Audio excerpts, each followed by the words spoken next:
Ladies and gentlemen, we'll be starting in about 10 minutes, but if you have room on your aisle, would you please scoot to the middle so we can fit in more audience members? Thank you.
Fairest ladies, esteemed lords, and all ye good folk, I welcome thee to Redeemer School's Globe Theater and tonight's performance of Romeo and Juliet.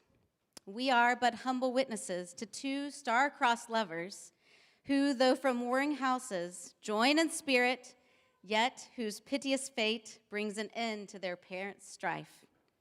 Before our players come forth, I am compelled to remind thee of some trivial matters. Of those lighted devices called cell phones, tablets, and games, please ensure that they are silent and put away. Of that which gives means to record, called photography and videography, please ensure that these are neither blocking aisles nor your goodly neighbor's view. If you find need to use the water closet, called bathrooms, please use the main door to the back, and these are easily spotted down the hallway to the right. And one final word for thy comfort this evening. This year's performance runs roughly 2.5 hours, for our stage is filled with many more players and scenes, each bearing its part in the telling of the tale. If you have need to step out or take your leave, please feel free to do so between acts. We are grateful for your support of these students for whatever portion you are able to attend. I turn now to an eternal matter and ask you all to join me in prayer. O gracious Lord, cast thy light upon this house, that our players may find favor in thy sight, and our performance serve as a mirror to thy wondrous creation. Turn our hearts to Christ, our true hope, who restores what is broken and brings life where there is lost. Amen. And now, may I present William Shakespeare and the Lord Chamberlain's Men.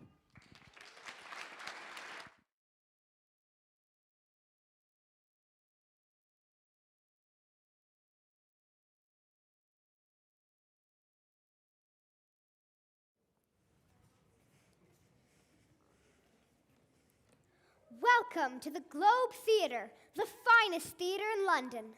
We are the members of the Lord Chamberlain's Men, a company of actors known for performing the plays of William Shakespeare.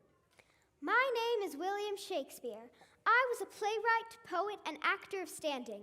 I also helped found the Lord Chamberlain's Men and remained with the company for 20 years. We performed at court more than any other company. In 1599, the Globe Theatre was built, and Mr. Shakespeare was a 10% shareholder. He died in 1616 in Stratford. During his life, he composed 37 plays and 154 sonnets, which were published in 1623 by his friends in the First Folio. He had command, some say, a vocabulary of over 54,000 words. Tonight's diversion will be Romeo and Juliet, a tragic tale of two feuding families and a young couple's love. Hark, hark, our sovereign majesty, Queen Elizabeth, has condescended to attend this evening's revels, whose gracious presence we must honor by donning a most reverent customs. I do entreat you, sirs and madams, please rise from your benches. Up, up! Gentlemen, as she passes, you will bow from the waist and doff thy cap. Ladies, curtsy with poise, that we may be able to defer to our royal patroness with all good civility. Oh, I do espy Her Majesty's procession. She nears!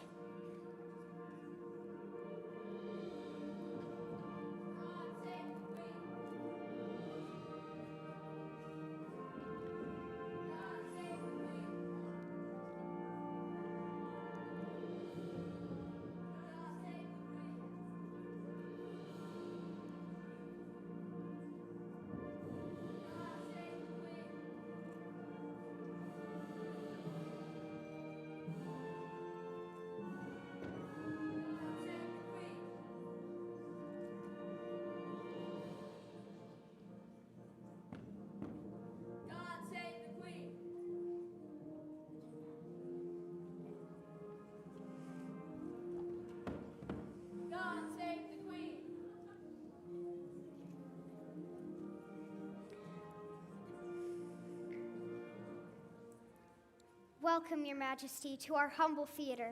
We are determined this night to make such efforts as will please your grace, and to these ends present couplets and sonnets as a prelude to our play.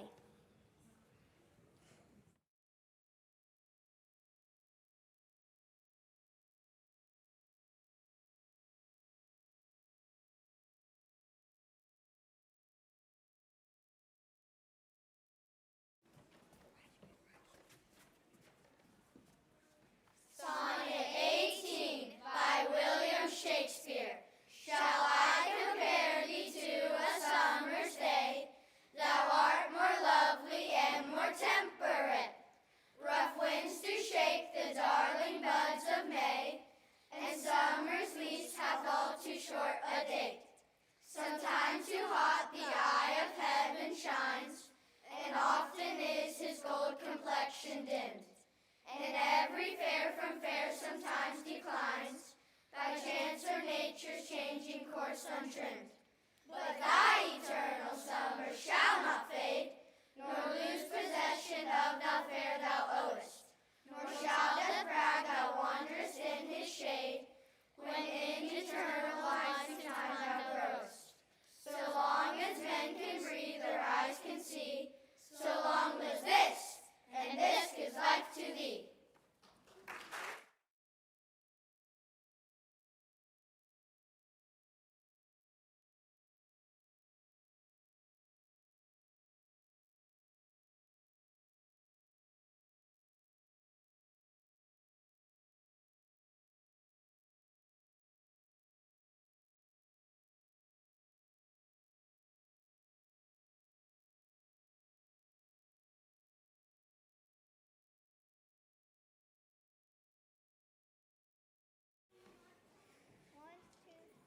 Sonnet 65 by William Shakespeare. Since grass nor stone nor earth nor boundless sea, but sad mortality o'ersways their power, how with this rage shall beauty hold a plea, whose action is no stronger than a flower? Oh, how shall summer's honey breath hold out against the wrathful siege of battering days, when rocks impregnable are not so stout, nor gates of steel so strong but time decays? Oh, fearful meditation, where, alack, shall time's best jewels from time's chest lie hid? Or what strong hand can hold his swift foot back, or move his spoiled beauty can forbid? Oh, none, unless this miracle have might, that in what ink my love may still shine bright.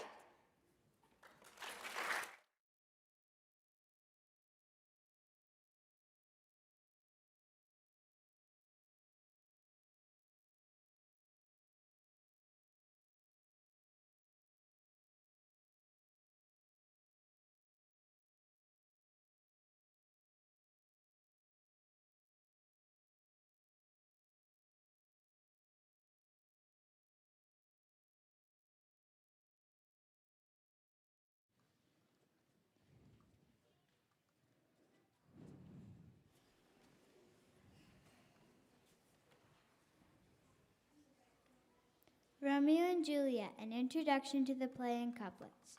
In fair Verona, where we set our scene, violence and brawls had become routine. Two noble families were locked in this fight. Hatred burned in their souls, they can never unite.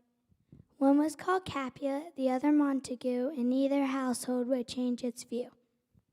Twice that summer in sweltering heat, the Capulets and Montagues fought in the street. And now once again, tempers flared as a new argument was declared. Even old Capulet and old Montague drew their swords high to reap their due. Then trumpets hailed the mighty prince, making both families cower and wince. The prince declared as violence must cease, all these subjects are rebels, enemies to peace. His face was severe as he looked around. Put your mistempered weapons to the ground. And if ever again you go astray, be it known, with your life you will pay. But one young lad had stayed away, and did not hear that warning given that day. Romeo Montague was his name, a nobleman of great wealth and fame. Romeo was full of heartache and pain for Lady Rosalind's love he could not gain. While the Montague family continued to brood, the Capulets were in a festive mood. Even the servants were feeling hearty as they bustled about, arranging a party. Capulet called to his servant, "Hasten through town, invite these people whose names I have written down." The servant told Romeo, "You can come too, if you are not of the house of Montague." Benvolio urged Romeo, "My friend, if you dare, we'll go to the dance. Rosalind will be there." Later that evening, the torches flared bright. Romeo met his friends at the dance in the flickering light. They were all dressed in fanciful disguise and held gilded masks to cover their eyes. Romeo stood in the room by the side until in an instant his eyes opened wide. Across the room was the fair Juliet. On this Capulet daughter his vision was set. His eyes locked with Juliet's across the room. His identity was hidden by his masked costume. Her eyes grew bright, she fell total bliss. Romeo took her hand and begged a kiss. The lovers embraced, their hearts were set beating, but the rapture they felt, alas, was fleeting. For the rest of the story, this ill-fated pair tried to be in vain and unsuccessful affair. Never was a story of more woe than that of Juliet and her Romeo. Enjoy the show!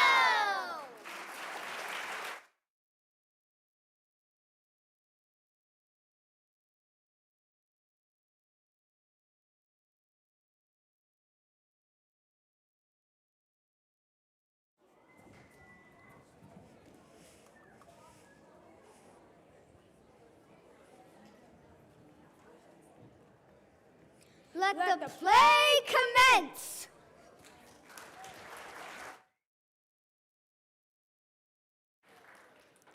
Two households, both alike in dignity, in fair Verona, where we lay our scene, from ancient grudge break to new mutiny, where civil blood makes civil hands unclean. From forth the fatal loins of these two foes, a pair of star-crossed lovers take their life, whose misadventure, piteous overthrow, doth with their death bury their parents' strife. The fearful passage of their death-marked love, and the continuance of their parents' rage, which naught but their children's death could remove, is now the 2 hours' traffic of our stage, the which, if you with patient ears attend, what here shall miss, our toil shall strive to mend.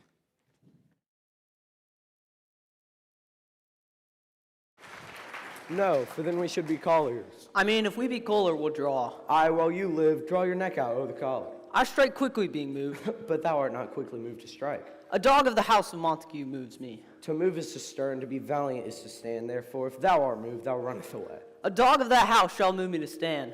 I will take the wall of any manor made of Montagues. The quarrels between our masters and us, their men. 'Tis all one. I will show myself a tyrant. Me they shall feel while I am able to stand, and 'tis known I am a pretty piece of flesh. Draw thy tool, here comes the house of the Montagues. My naked weapon is out. Quarrel, I will back thee. How, turn thy back and run? Fear me not. No, Mary, I fear thee. Let us take the law of our sides. Let them begin. I'll frown as I pass by, and let them take it as they list. Nay, as they dare. I will bite my thumb at them, which is a disgrace if they can bear it. Do you bite your thumb at us, sir? I do bite my thumb, sir. Do you bite your thumb at us, sir? It's the law of our sides if I say aye. No. I do not bite my thumb at you, sir, but I bite my thumb, sir. Do you quarrel, sir? Quarrel, sir? No, sir. But if you do, sir, I'm for you. I serve no better a man than you. No better. Well, sir. Say better. Here comes one of my master's kinsmen now. Yes, better, sir. You lie. Draw if you be men. Gregory, remember that washing blow. Smart fools! Put up your swords. You know not what you do. Who art drawn amongst these heartless hinds? Turn thee, Benvolio. Look upon thy death. I do, but keep the peace. Put up thy sword, or manage it to part these men with me. Thou art drawn to talk of peace? I hate the word, as I hate hell, all Montagues, and thee. Have at thee, coward! Globes, bills, and partisans! Strike, beat them down! Down with the Capulets! Down with the Montagues! What noise is this? Fetch me your longsword! How?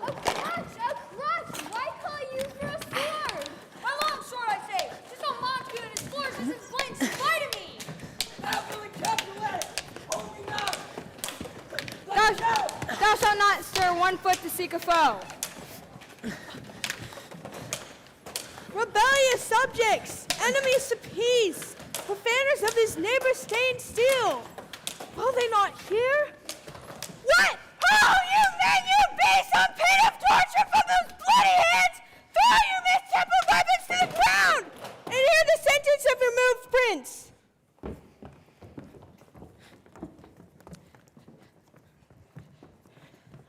3 civil brawls, bred of an airy word, by thee, old Capulet and Montague, have thrice disturbed the quiet of our streets. If ever you disturb our streets again, your lives will pay the forfeit of the peace. For now, all the rest depart away. You, Capulet, will go along with me, and Montague, come you this afternoon, to your farther pleasure in this case. Once more, on pain of death, all men depart.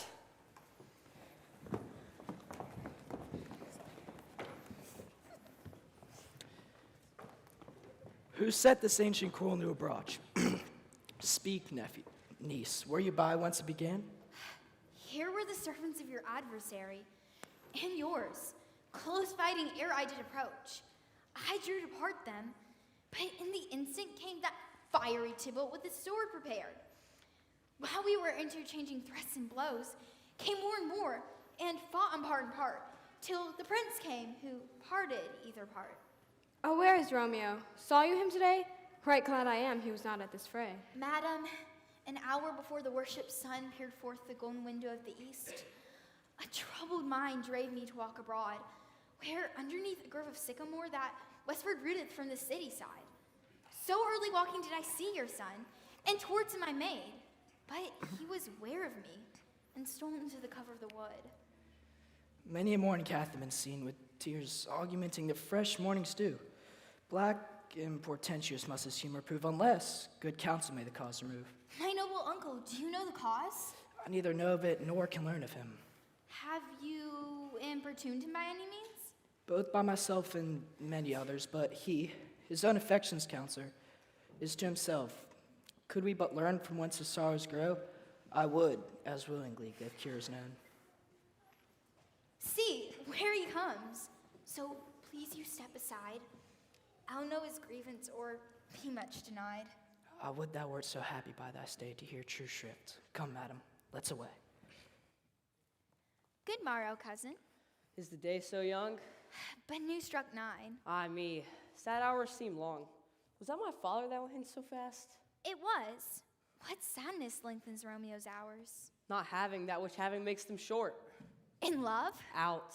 Of love? Out of her favor, where I'm in love. That love that seems so gentle in his view could be so tyrannous and rough in proof. Alas, that love whose view is muffled still, should without eyes see pathways to his will. Where shall we dine? Oh me, what fray was here? Yet tell me not, for I have heard it all. Dost thou not laugh? No, cuz, I rather weep. Good heart at what? At thy good heart's oppressions. What is love's transgression? Love is the smoke made with the fumes of sighs, being purged of fire, sparkling in lover's eyes, being vexed to see nourished in lover's tears. What is it else? Farewell, my cuz. Soft, I will go along, and if you leave me so, you do me wrong. Tut, I've lost myself. I'm not here. This is not Romeo. He's some otherwhere. Tell me in sadness, who is that you love? What shall I groan and tell thee? Groan? Why, no, but sadly tell me who. In sadness, cousin, I do love a woman. I am so near when I supposed you loved. A right good markman, and she's fair, I love. A right fair mark, fair cuz, is soonest hit. Well, and that hit, you'll miss. She'll not be hit by Cupid's arrow. From love's weak, childish bow she'll be leaved uncharmed. Oh, she's rich in beauty, only poor. And when she dies, her beauty dies in store. Then she hath sworn that she will still live chaste? She hath, and in that sparing makes huge waste. She hath forsworn her love to me, and in that vow do I live dead and live to tell it now. Be ruled by me, forget to think of her. Oh, teach me how I should forget to think. By giving liberty into thine eyes, examine other beauties. He that is struck and blind cannot forget the precious treasures of his eyesight lost. You know what? Canst be a mistress that is passing fair. What doth her beauty serve but as a note, that I may read who is passing that passing fair? Farewell. Thou canst teach me how to forget. I'll pay that doctrine, or else die in debt.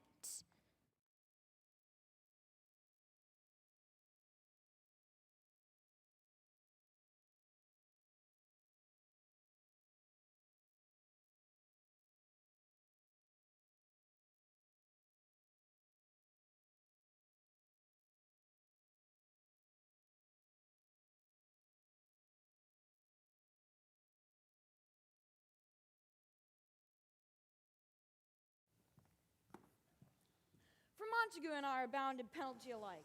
'Tis not hard, I think, for men so old as we have to keep the peace. Of honorable reckoning are you both, and pity 'tis you've lived at odds so long.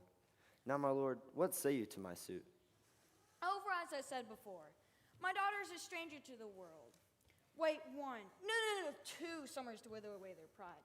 Then thy see if they be right for a bride. Of younger than her, a happy mother's maid. Those so early marred are those so early made. The whole world has swallowed up all my hopes but she. She is the hopeful lady of my world. But woo her, gentle Paris. Take her heart, for my consent is not a part. Tonight, I will hold an accomplished feast, where I'll invite many a guest to look upon my old poor house this night, where earth treading like stars, which make dark heaven light. Come, go with me. Sirrah! Trudge about in fair Verona, seek those persons out. Names are written here. And to them say, my house, and welcome to the pleasured stay. Find out whose names are written here. It is written that the shoemaker should meddle with his yard, and the tailor with his last, the fisher with his pencil, and the painter with his nets. But I am sent out to find whose persons' names are here writ, and can never find the right names persons here hath writ. I must learn in good time. Take thou some new infection to thine eye, and the rank poison of the old will die. Your plantain leaf is excellent for that. For what, I pray thee? For your broken shin. Why, Romeo, art thou mad? Not mad, but bound more than a madman is. Shut up in prison, kept without my food, whipped, tormented, and... Oh, good day, good fellow. Good day. I pray, sir, can you read? Aye, mine own fortune and my misery.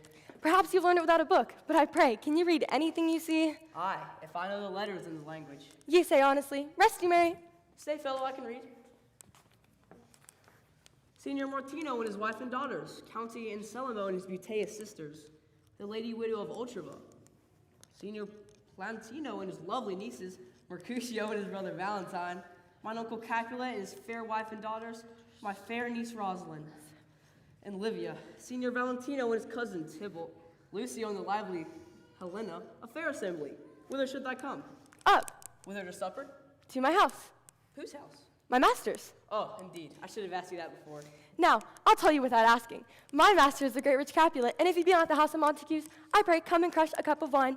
Rest you may.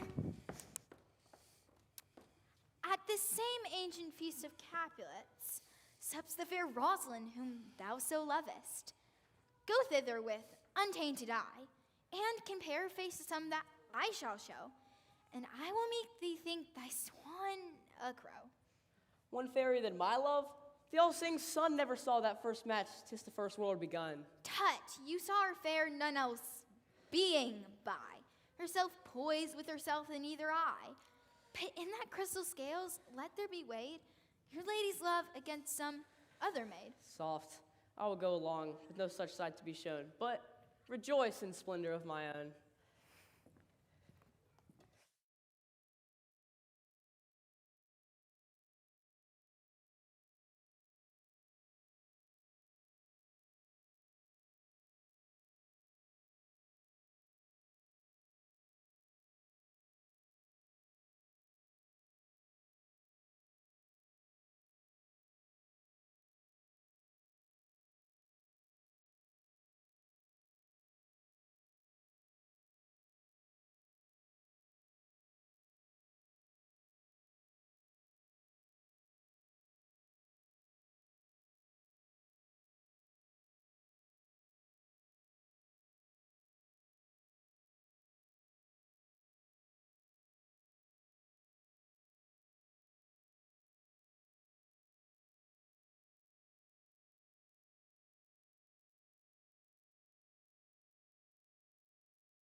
Nurse, where's my daughter? Call her forth to me.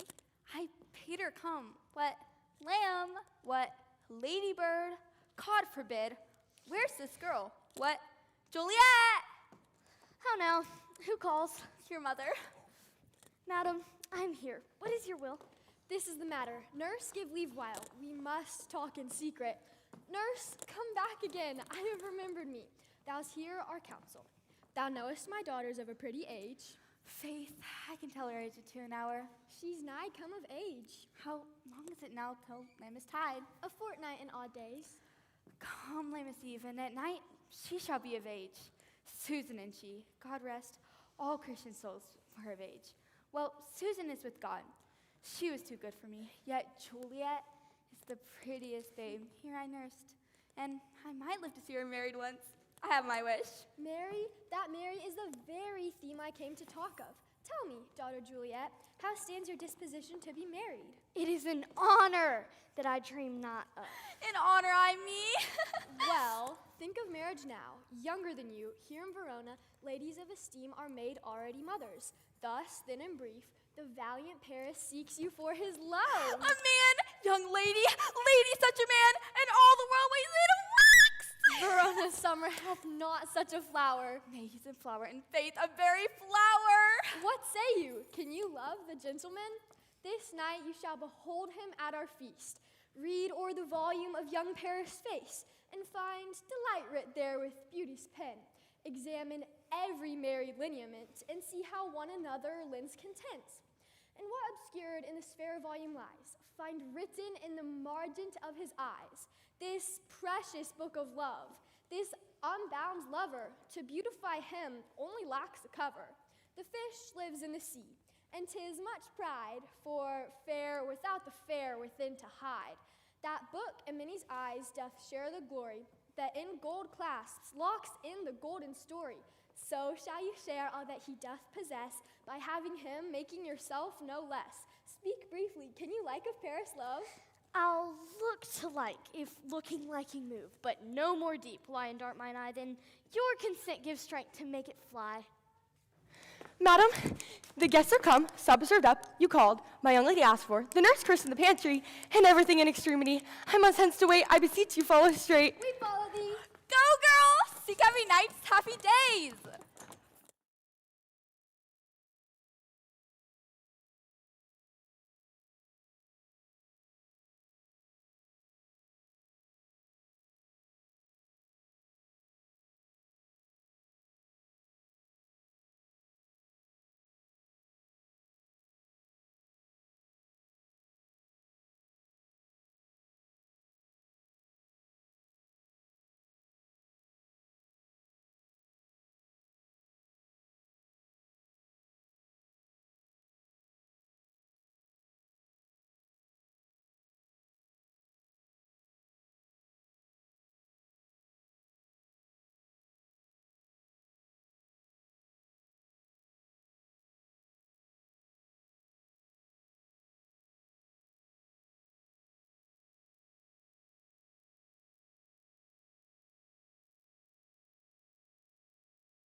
Give me a torch. I'm not for this ambling. Being but heavy, I'll bear the light.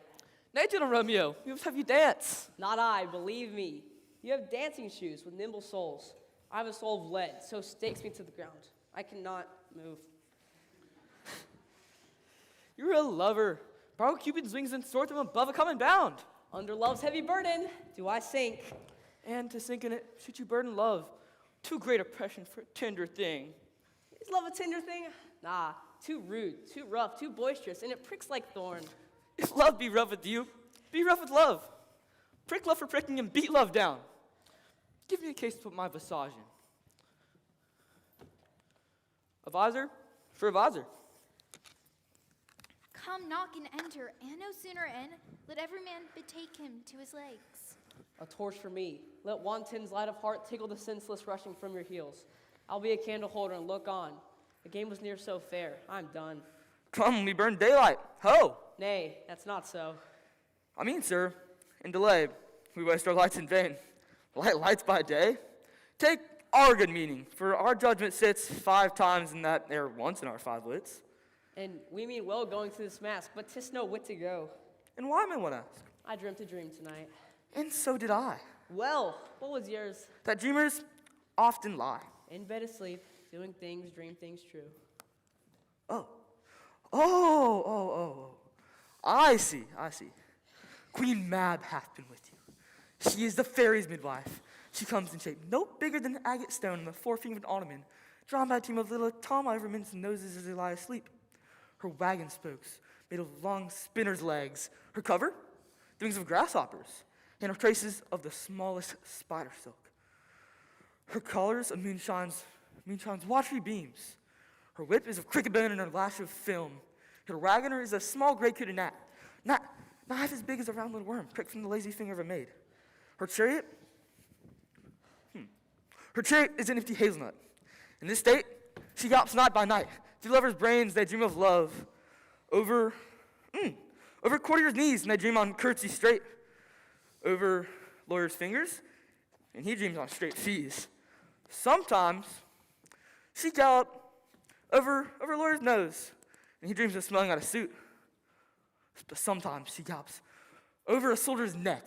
He dreams of breeches and buscados, Spanish blades, held 5 fathoms deep in their gnaw, drums in his ear, at which he starts and wakes, and, being thus frightened, throws a prayer or two, then sleeps again.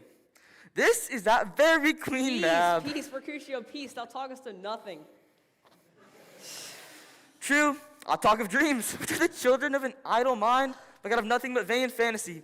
Thin of a substance as the wind, and as inconstant as the air. This wind you talk of blows us from ourselves. Supper is done, and we shall come too late. I fear too early, for my mind misgives. Some consequent yet hanging the stars shall begin his fearful date. Strike drum.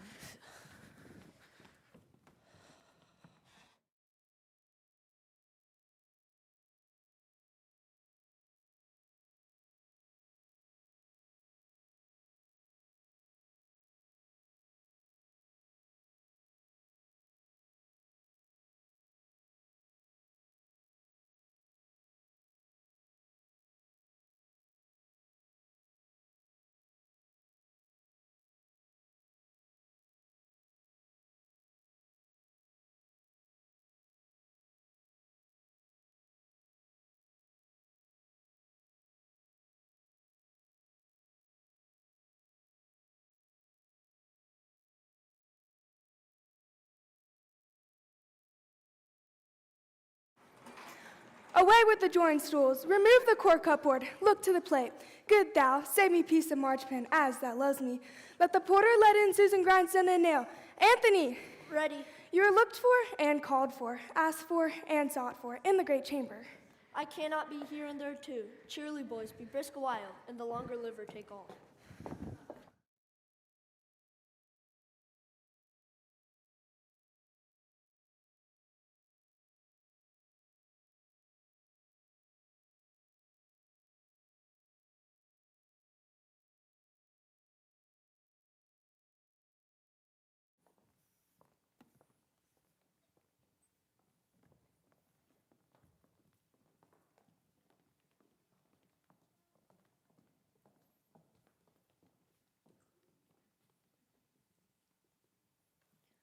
Welcome, gentlemen.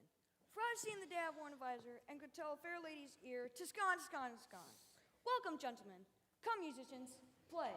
A hall, give room, and foot it, girls.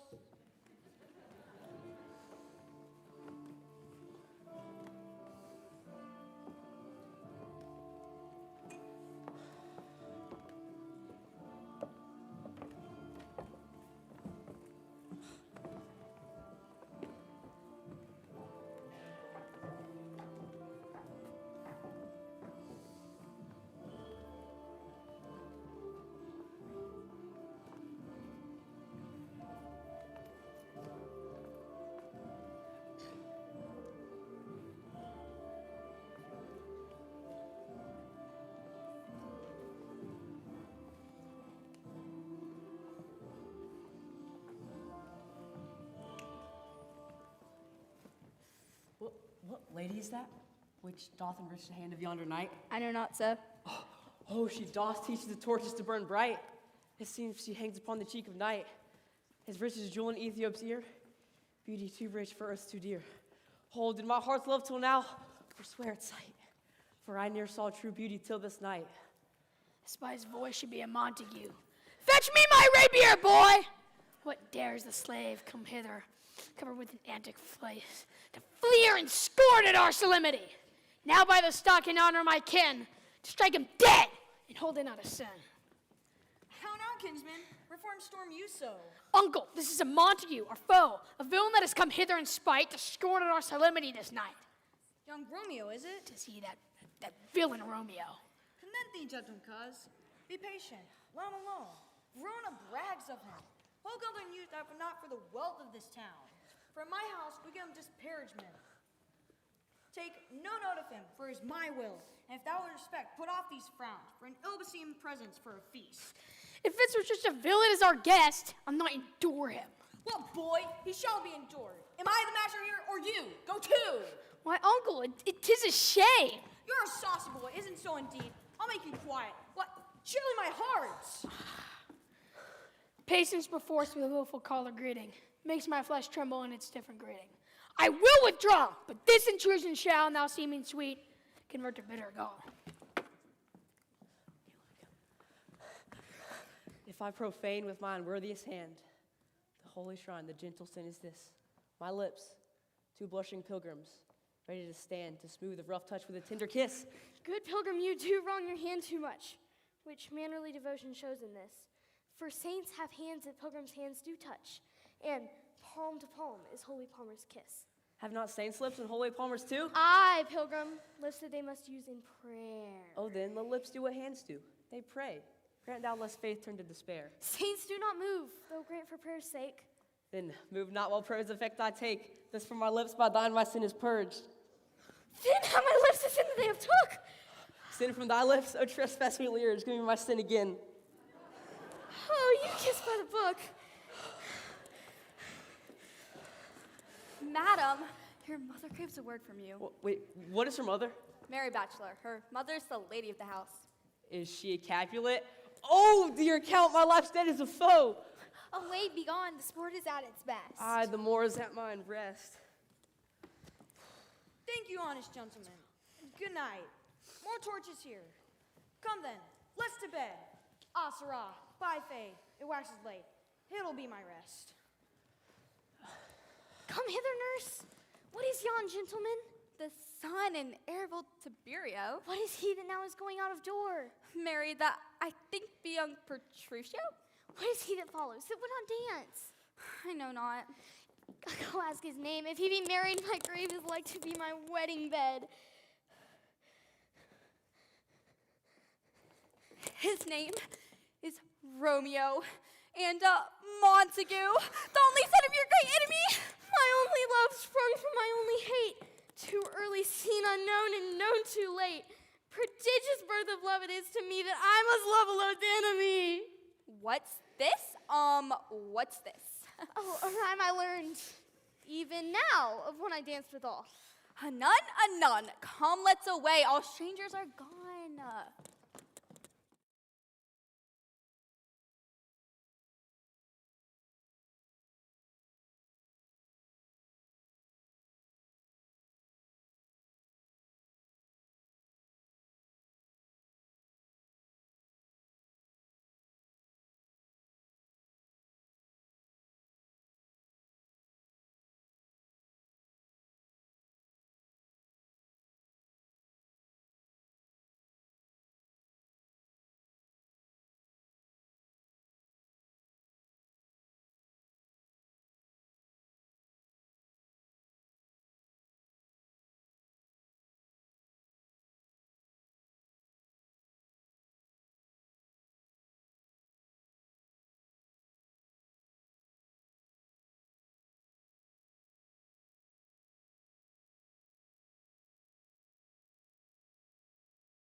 Now old desire doth in his deathbed lie, and young affection gapes to be his heir.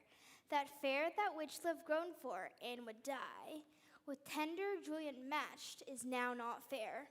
Now Romeo is beloved and loves again, alike bewitched by the charm of looks. But to his foes supposed he must complain, and she steal love's sweet bait from fearful hooks. Being held a foe, he may not have access to breathe such vows as lovers used to swear. And she as much in love, her means much less, to meet her new beloved anywhere. But passion lends them power, time means to meet, tempering extremities with extreme sweet.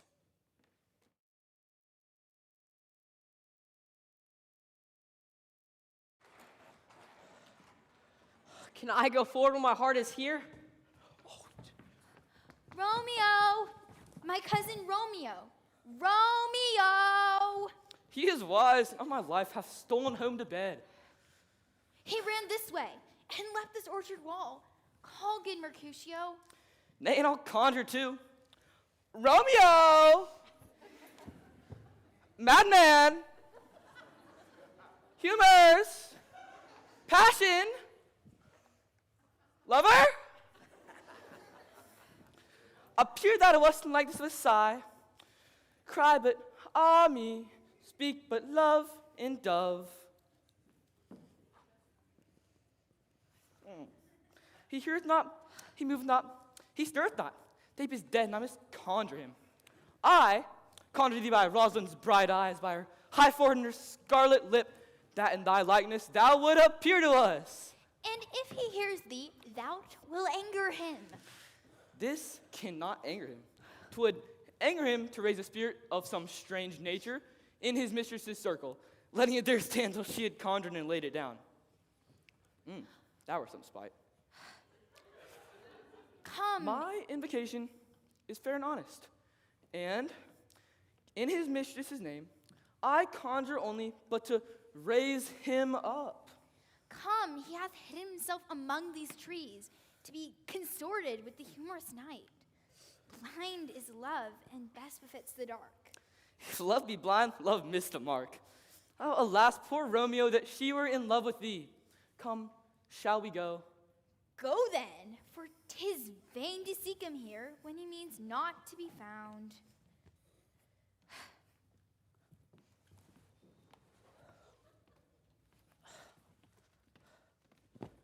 He just has scars that never felt a wound. But soft, what light through yonder window breaks? It is the east, and Juliet is the sun.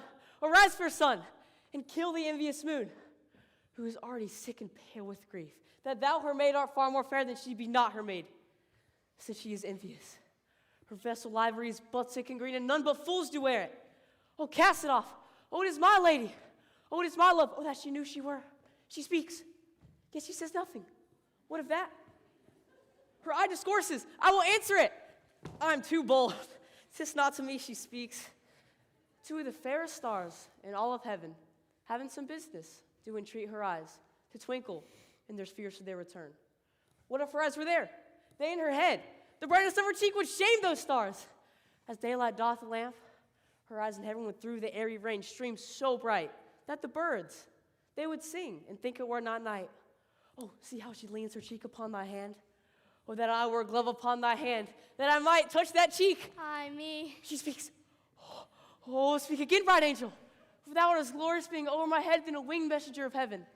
Oh, Romeo, Romeo, wherefore art thou Romeo? Deny thy father and refuse thy name.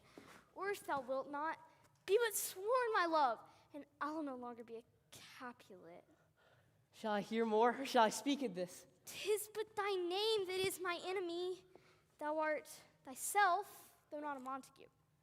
What's Montague? It is neither hand, nor foot, nor arm, nor face, nor any other part belonging to a man. Oh, be some other name. What's in a name? That which we call a rose by any other name would smell as sweet.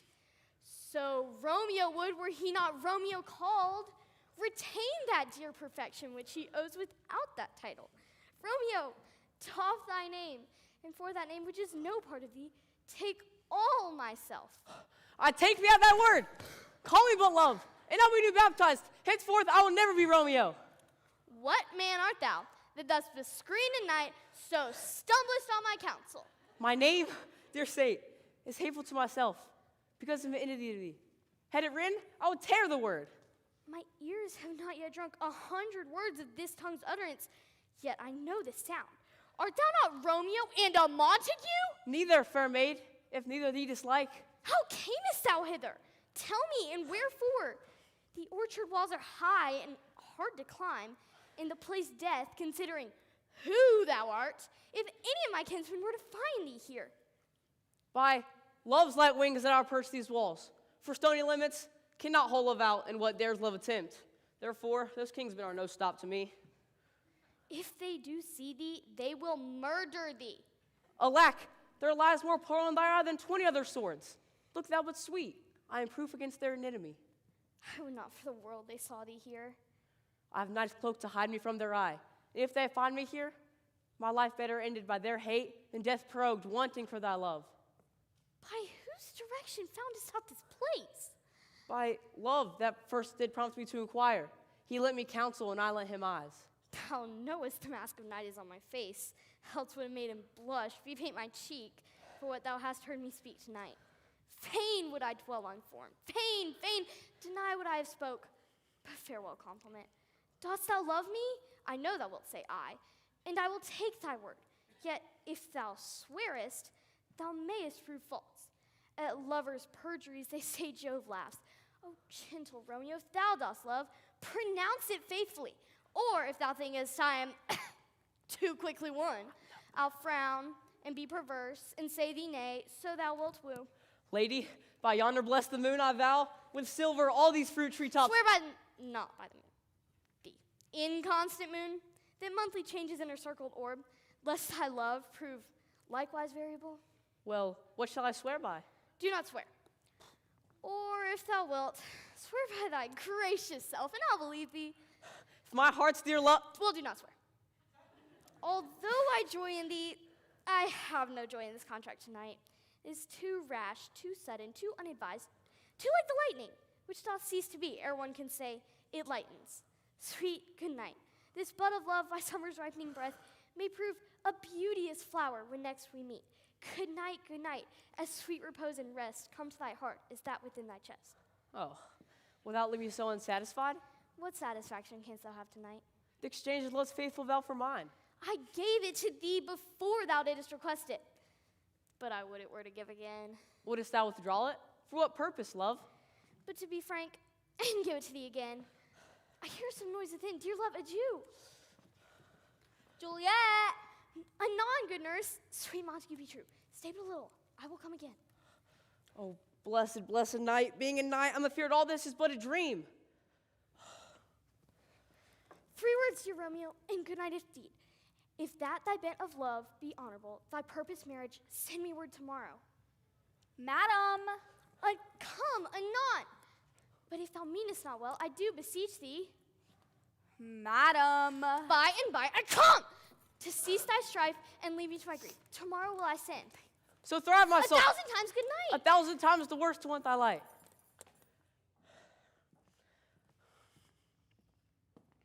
Romeo! It is my soul that calls upon my name. How silver sweet songs by night, like softest music attending to my ears. Romeo. My dear? What a clock tomorrow shall I send to thee? By the hour of 9. I will not fail. 'Tis 20 years till then. I have forgot why I did call thee back. I'll stand here till thou remember it. I shall forget to have thee still stand there, remembering how I love thy company. And I'll still stand here to have thee still forget any other home but this. 'Tis almost morning. I would have thee gone. Good night, good night. Parting is such sweet sorrow that I shall say good night till it be morrow. Hence, I'll go to my ghostly sire's cell, his have to crave and my have to tell.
Now ere the sun advance his burning eye, the day to cheer, and night's dank dew to dry, I must upfill this austere cage of ours with baleful weeds and precious juice flowers. The earth, that nature's mother, is her tomb. What is her burying grave, that is her womb.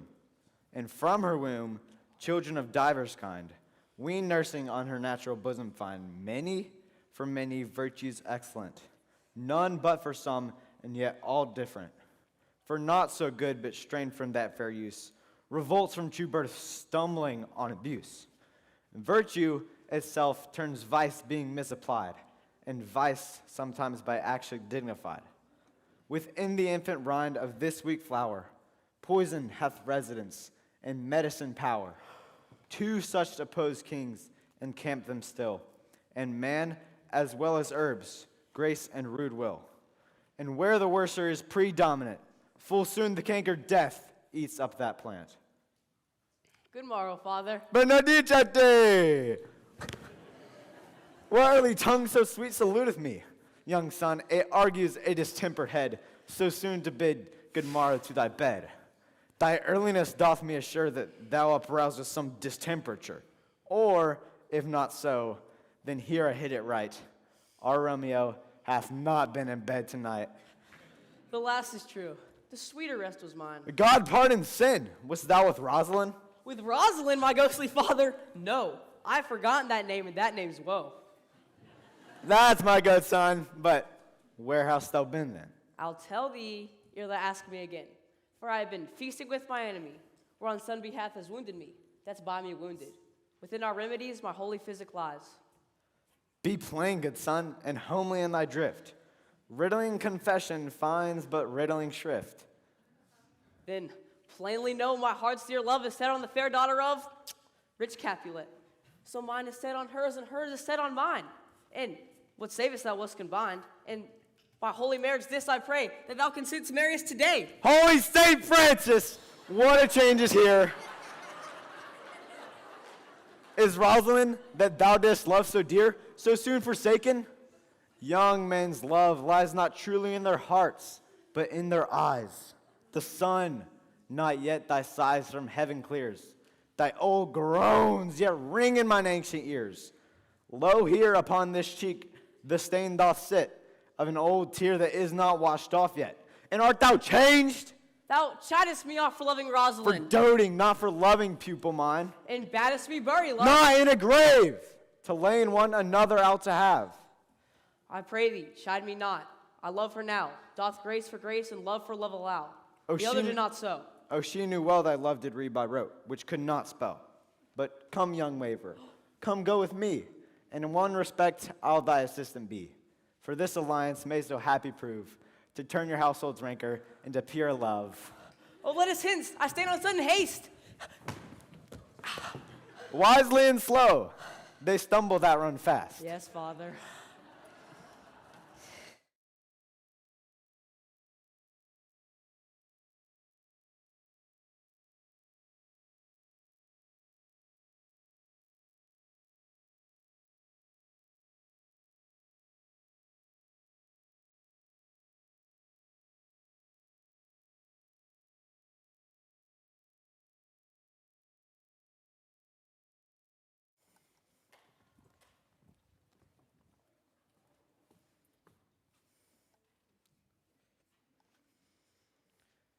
Where the devil should this Romeo be? Came not home tonight? Not to his father's. I spoke with his man. Why, that same pale-hearted wench, that Rosaline Torrance Simpson will sure run mad. Tybalt, the kinsman to old Capulet, hath sent a letter to his father's house. A challenge on my life. Romeo will answer it. Any man that can write may answer a letter. Nay, he will answer the letter's master. How he dares being dared. Oh, alas, poor Romeo. He's already dead. Stabbed through the heart with the wench's black eye, run through the ear with the love song. And is he a man to encounter Tybalt? Why, what is Tybalt? Oh! More than Prince of Cats, the courageous captain of compliments. He fights as you sing, keeping time, distance, proportion. He rests men in rest of 1, 2, the third in your bosom, the very butcher of a silk button. A duelist. What? Very good blade. Very, very tall man. Here comes Romeo. Here comes Romeo. Senor Romeo, bonjour. It's a French salutation for French slop. Gave us the counterfeit fairly last night. Good morrow to the both of you. What counterfeit did I give you? The slip, sir, the slip. Can you not conceive? Pardon, good Mercutio. My business was great. And in such case as mine, a man may strain courtesy. Such a case as yours constrains a man to bow in the hams. Meaning to curtsy. Thomas Smith kindly hit it. A most courteous expedition. Sure wit, follow me this jest now till thou hast worn of thy cup, that when the single soul of it was worn, the jest will remain after the wearing, solely singular. Single-souled jest, solely singular with the singulus.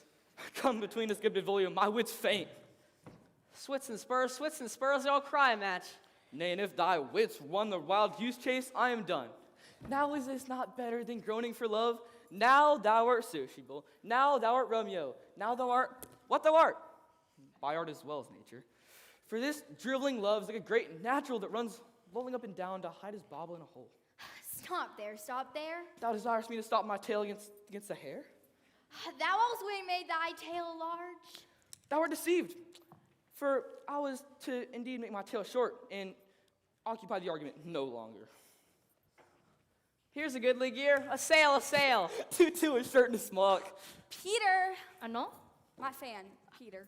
Good Peter to hide her face, for the fan's a fairer face. God ye, good morrow, gentlemen. God ye good din, fair gentlewoman. Is it good din?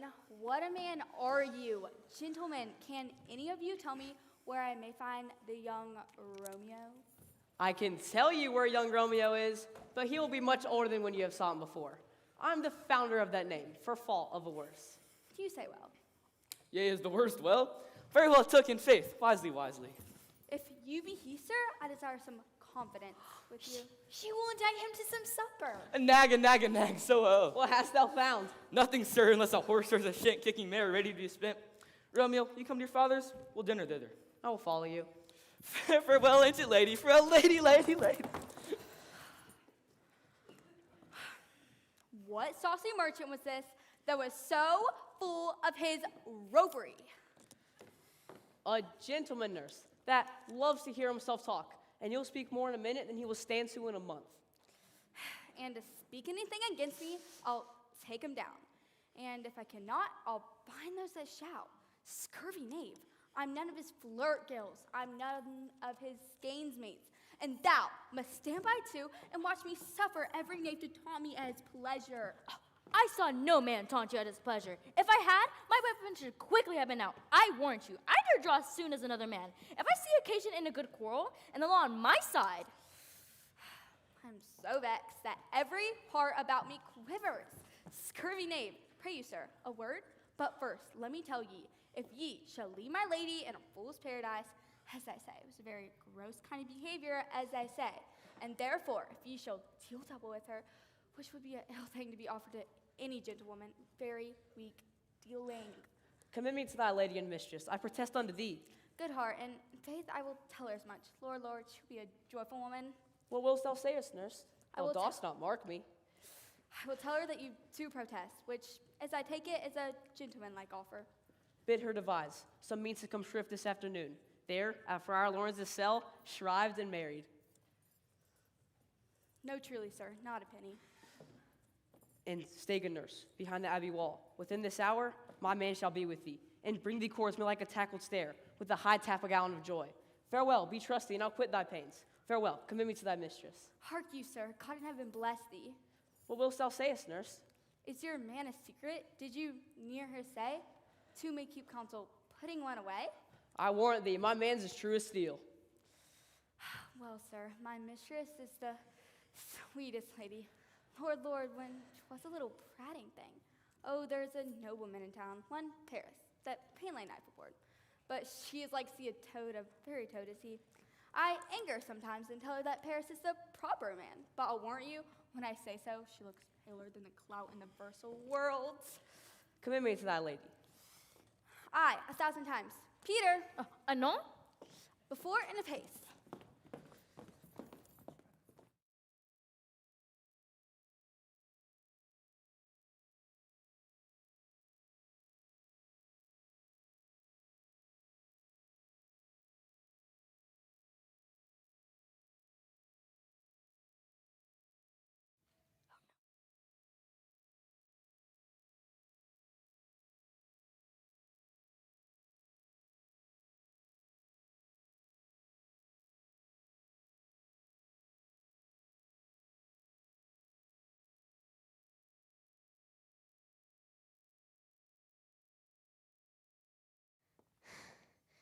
Clock struck 9 when I did send the nurse.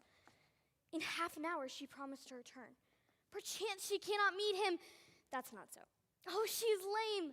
Love's herald should be thoughts, which 10 times faster glides than the sun's beams. If she had affections and warm youthful blood, she'd be as swift in motion as a ball. My words would bandy her to my sweet love, and his to me. But old folks, many feign as they were dead, unwieldy, slow, heavy, and pale as lead. Oh, she comes. Oh, honey nurse, what news? Hast thou met with him? Send thy man away. Peter, stay at the gate. Now, good sweet nurse. Oh, nurse, why lookest thou sad? Though news be sad, yet tell them merrily. If could, thou shamest the music of sweet news by playing it to me with so sour a face. I am a-weary. Give me leave a while. What jaunt have I had? Nay, come, I pray thee speak. Good, good nurse, speak. What haste? Can you not stay a while? Do you not see thy mouth of breath? How art thou out of breath when thou hast breath to tell to me that thou art out of breath? The excuses thou dost make in this delay is longer than the tale thou dost excuse. Tell me, is thy news good or bad? Say either, and I'll stay the circumstance. Is it good or is it bad? Well, you've made a simple choice. You know not how to choose a man. Romeo, no, not he. Though his face be better than any man's. Yet his legs excels all men's. And for a hand, and a foot, and a body, yet they be not talked on, but their paths compare. He's not the flat of courtesy, but I warrant him as gentle as a lamb. What says he of our marriage? What of that? Oh, how my head aches. What head have I? It beats as it would fall into 20 pieces. In faith, I am sorry that thou art not well. Sweet terms, tell me what says my love. Have you got to leave strict today? I have. Then hie you hence to Friar Lawrence self. There stays a husband to make you wife. Now comes the one-ton blood beating in your cheeks. They'll be straight as scarlet in any news. Hurry to church. I must another way to fetch a ladder by which your love must climb a bird's nest. I'm the drudge and toil in your delight. Go out to dinner. Hurry to the cell. High fortune, honest nurse, farewell.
So smile the heavens upon this holy act, that after hours with sorrow chide us not. Amen, amen. But come what sorrow can. It cannot countervail the exchange of joy that one short minute gives me in her sight. Do thou but close our hands with holy words, and then love-devouring death do what he dare. Is it enough I may call her mine? These violent delights have violent ends, and in their triumph die, like fire and powder, which as they kiss consume. Therefore, love moderately, long love doth so. Too swift arrives as tardy as too slow. Here comes the lady. Good even to my ghostly confessor. Romeo shall thank thee, daughter, for us both. As else to him, else is his thanks too much. Ah, dear Juliet, if the unmeasure of joy be heaped like mine, unfold the imagined happiness that we each received from this dear encounter. They are but beggars that can count their worth, but my true love has grown to such excess, I cannot sum up some of half my wealth. Come, go with me, and we will make short work. For by your leaves you will never be alone. till Holy Church incorporates two in one.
I pray thee, good Mercutio, let's retire.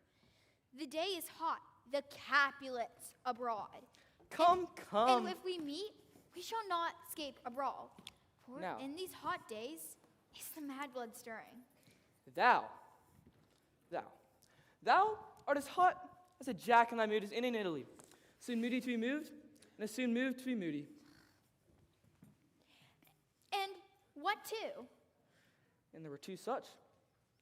But thou art like one of those men that, when he enters the confines of a tavern, claps his sword upon the table and says, God send me no need of thee, but by the operation of the second cup draws him on the jaw, when indeed there is no need. And what too? Well, and there were two such, but we should have none surely, for one would kill the other. Thou hast quarreled with a man for cracking nuts, having no other reason but because thine eyes are hazel. Thy head is as full of quarrels as an egg is full of addle, and being addle is an egg for quarreling. Didst thou not fall out with a man in the street for coughing, having no other reason but because he has wakened the dog that was laying asleep in the sun? Thou hast fallen out with a tailor for wearing his new doublet before Easter, with another for tying his new shoes with an old ribbon. And thou would tutor me from quarreling. And if I were so apt to quarrel as thou art, any man should buy a fee simple of my life for an hour and a quarter. Fee simple. Oh, simple. By my head, here comes the Capulet. By my heel, I care not. Follow me close, for I will speak to them. Gentlemen, good din. Word with one of you. And but one word with one of us? Could you not couple with something? Make it a word and a blow? You'll find me empty now for that, sir. I'll give you an occasion. Could you not take some occasion without giving? Mercutio, thou consortest with Romeo. Consort? What? Dost thou make us minstrels? If thou make minstrels of us, look to hear nothing but discords. He's not a fiddlestick that should make you dance. Zounds, consort! We talk here in the public haunt of men. Either withdraw unto some private place in reason coldly of your grievances, or else depart. Here all eyes gaze on us. Men's eyes are made to look, so let them gaze. Why not budge for no man's pleasure? Well, peace be with you, sir. Here comes my man. Well, I'll be hanged, sir, if he were your livery. Mary, go before him to the field. If he were your livery, then your worshipman that sense may call him your man. Romeo, the love I bear thee can afford no better name than this. Thou art a villain. Civil. The reason I have love to thee doth much excuse the appertaining race of such greeting. Villain, I'm none. Therefore, farewell. I seest thou know me not. Boy! This will not excuse the injuries thou hast done me. Therefore, turn and draw! I do protest unto thee I never injured thee, but love thee better than thou canst devise. In so good Capulet, which name I tender dearly as my own, be satisfied. Oh, calm, dishonorable, vile submission. Till you rat catcher, will you walk? What must thou have with me? Nothing, good king of cats, but one of your 9 lives, which I mean to make a bold withal, and, as you shall use me hereafter, dry beat the rest of the 8. I am for you!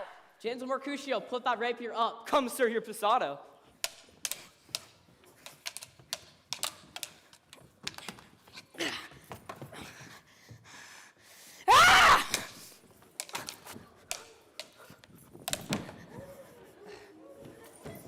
Bolio, beat down the weapons. Hold Tibble, Mercutio. The Prince expressly had none of this band dying ground of Verona walls. Hold Tibble, get Mercutio.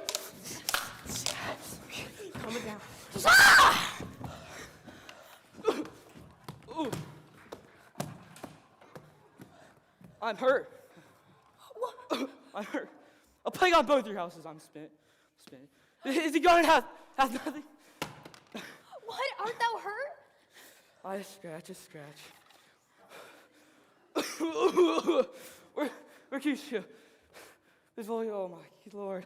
Go, Bill, fetch a surgeon. Courage, man. I thought all for the hurt cannot be much. Nay, 'tis not as deep as a well nor wide as a church door, but 'tis enough, 'twill serve. After me tomorrow, you shall find me a grave man.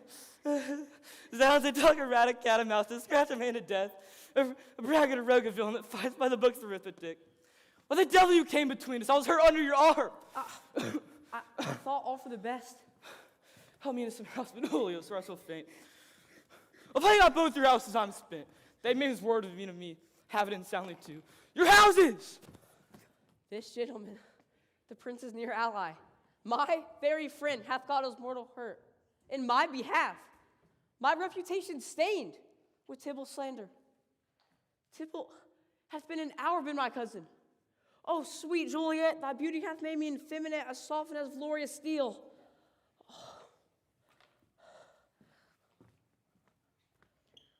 Oh, Romeo, brave Mercutio's dead. That gallant spirit hath aspired the clouds, which too untimely did scorn the earth. This black fate on mode days doth begin. This spell begins, a will must others end. Here comes the furious Tibble back again. Again is triumphant Mercutio slain. Now Tibble, take the villain that thou gavest me late. Mercutio's soul's a little above our heads, waiting for thine to keep him company. Either thou or I or both must go with him. The wretched boy! Thou dost consort him here! Show with him hence! This shall determine that!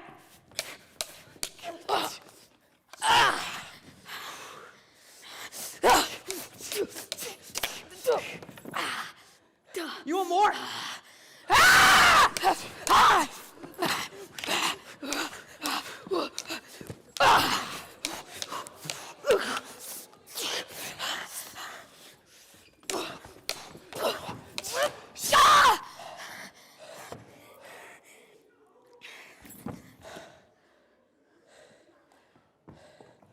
Romeo, away, be gone. The citizens are up and Tibble slain. Stand not amazed. The prince will doom thee death if thou art taken. Hence be gone away. Oh, I'm fortune's full. Why dost thou stay? Which way ran he? That murdered Tybalt. There lies that Tibble. Up, sir. Go with me. I charge thee in the prince's name, obey.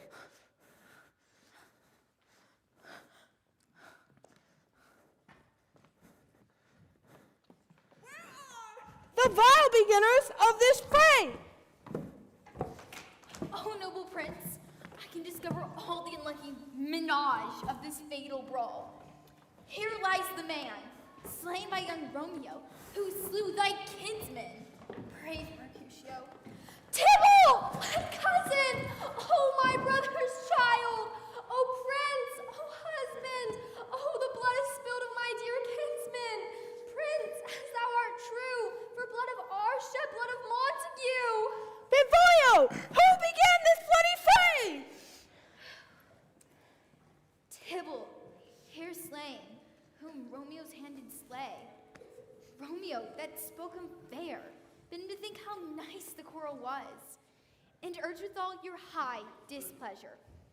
Tybalt, death to peace, tilts with piercing steel at bold Mercutio, who all is hot, turns deadly point to point. And with a martial score, with one hand beats cold death aside, and with the other sends back to Tybalt, whose dexterity retorts it. Romeo, he cries aloud, "Hold, friends, friends, part!" And swifter than his tongue, his agile arm beats down their fatal points. And twixt them rushes, underneath his arm, an envious thrust from Tybalt hit the life of stout Mercutio. And then Tybalt fled. But by and by comes back to Romeo, who is newly entertained revenge. And to it, they go like lightning. If your eye could draw apart them with stout Tybalt slain. And as he fell, did Romeo turn and fly. This is the truth, or let Benvolio die. He is a kinsman to the Montague. Affection makes him false. He speaks not true. I beg for justice, which thou, prince, must give. Romeo slew Tybalt. Romeo must not live. Romeo slew him. He slew Mercutio, who now the price of this dear blood doth owe. Not Romeo, Prince. He was Mercutio's friend. His fault concludes with the law end, the life of Tybalt. And for that offense, immediately we do exile him hence. I have an interest in your hate's proceeding. My blood for your rude brawls doth lie a-bleeding. I will be deaf to pleading and excuses, nor tears nor prayers will purchase out abuses. Therefore use none. Let Romeo hence in haste. Else, when he is found, that hour is his last. Bear hence his body, and to tend our will. Mercy but murders, pardoning those that kill.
Come, civil knight, thou sober-suited matron all in black, and learn me how to lose a winning match. Oh, come, knight! Come, Romeo! Come, thou day in night, if thou wilt lie upon the wings of night, whiter than new snow on a raven's back. Come, gentle knight, come, loving black-browed knight, give me my Romeo! And when I shall die, take him and cut him into little stars, and he will make the face of heaven so fine that all the world will be in love with the night and pay no worship to the garish sun. So tedious is this day, as is the night before some festival, to an impatient child who hath new robes, who may not wear them. Oh, here comes my nurse, and she brings news, and every tongue that speaks but Romeo's name speaks heavenly eloquence. Now, nurse, what news? What hast thou there? The cords that Romeo bid thee fetch? Aye, the cords. what news? Why dost thou wring thy hands? Well a day. He's dead, he's dead, he's dead. Alack the day, we are undone, lady, we are undone. Can heaven be so envious? Romeo can, thou, heaven cannot. Oh, Romeo, Romeo, who would have ever thought it? Romeo! What devil art thou that dost torment me thus? This torture should be roared in dismal hell. Hath Romeo slain himself? If he be slain, say I, if not no. Brief sounds determine my weal or woe. I saw the wound. I saw with mine eyes. God save the mark here on his manly breast. All purdued, all sworn. I swooned at the sight. Oh, break my heart. Poor bankrupt, break it once. To prison eyes ne'er look on liberty. Vile earth to earth resign. In motion here. And thou and Romeo press one heavy bier. Oh, Tybalt, Tybalt, the best friend I had. Oh, courteous Tybalt, honest gentleman, that ever I would live to see thee dead. Oh, what storm is this that blows so contrary? Is Romeo slain and is Tybalt dead? My dearest cousin and my dearer lord? Romeo banished, and Tybalt's dead. Romeo that killed him is banished. Oh, God, help us. Did Romeo's hand shed Tybalt's blood? It did. Alas the day. It did. Oh, serpent heart hid with a flowering face. Did ever a dragon keep so fair a cave? Beautiful tyrant, fiend angelical, despised substance of divinest show, just opposite of what thou justly seemest. A wicked saint, an honorable villain. O nature, what hast thou to do in hell when thou didst bower the spirit of a fiend in mortal paradise of such sweet flesh? Oh, that deceit should dwell in such a gorgeous palace. There's no faith and no trust. No anything and any man. All naught, all dissemblers. Ah, where's my man? Give me some aquavitae. These woes, these griefs make me old. Shame come to Romeo. Blistered be thy tongue for such a wish. He was not born to shame. Upon his brow shame is ashamed to sit. Oh, what a beast was I to chide at him. Will you speak well of him that killed your cousin? Shall I speak ill of him that is my husband? Ah, poor my lord, what tongue shall smooth thy name when I, thy 3 hours wife, have mangled it? But wherefore, villain, didst thou kill my cousin? That villain cousin would have killed my husband. Back, foolish tears, back to your native spring. My husband lives that Tybalt would have killed, and Tybalt is dead that would have slain my husband. All this is comfort. Wherefore weep I then? Oh, there was some word, worser than Tybalt's death, that hath murdered me. I would forget it fain, but oh, it presses to my memory. Tybalt is dead, and Romeo banished. That banished, that one word banished, hath slain 10,000 Tybalts. Tybalt's death was woe enough if it had ended there. But Romeo is banished. To speak that is father, mother, Tybalt, Romeo, Juliet, all slain, all dead. There is no hope in that word's death. No words can that woe sound. Where are my father and my mother, nurse? Weeping and welling over Tybalt's corpse. Will you go to them? I'll bring you thither.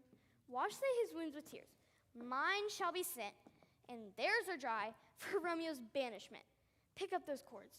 Poor ropes, you are beguiled, both you and I, for Romeo's exiled. Come, cords, come, nurse, out to my wedding bed. And give this ring to my true knight. Find Romeo and bring him to me.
Romeo, come forth, thou fearful man, thou art wedded to calamity.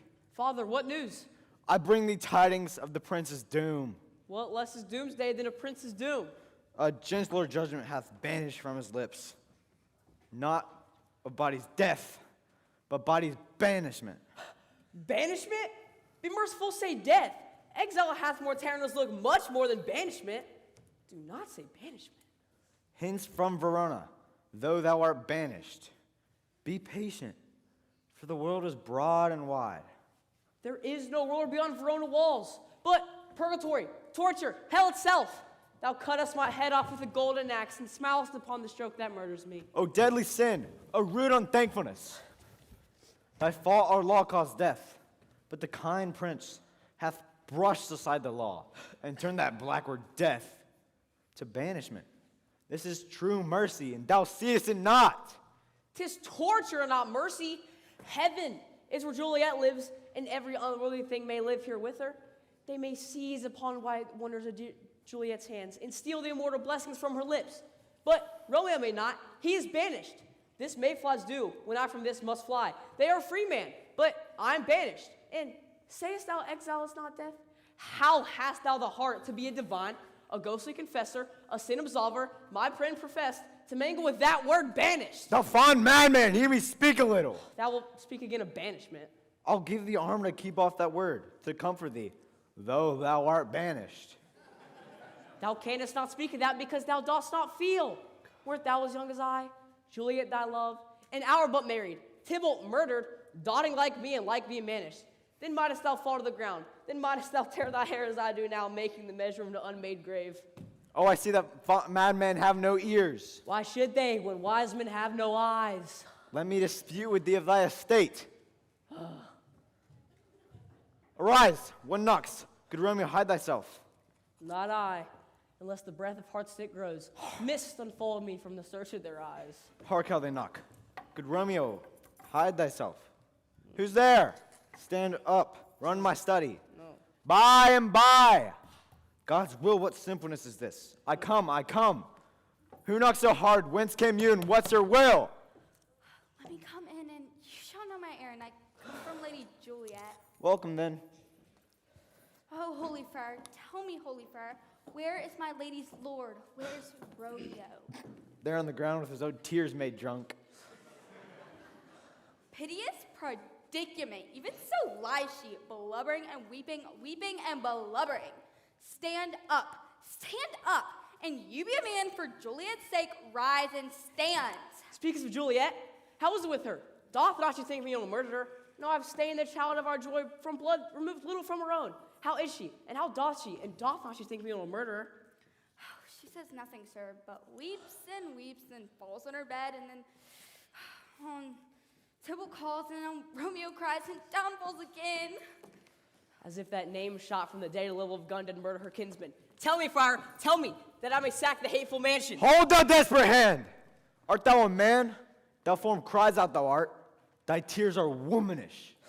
Thy wild acts denote the unreasonable fury of a beast. Unseemly woman and a seeming man, an ill-beseeming beast and seeming both. Hast thou slain Tybalt? Will thou slay thyself? And thy lady that in thy life lives by doing hate upon thyself? Thy Juliet is alive, for whose sake thou wast but lately dead. There thou art happy. Tybalt would kill thee, but thou slewest Tybalt. There thou art happy. The fault that law caused death becomes thy friend and turns it to exile. There thou art happy.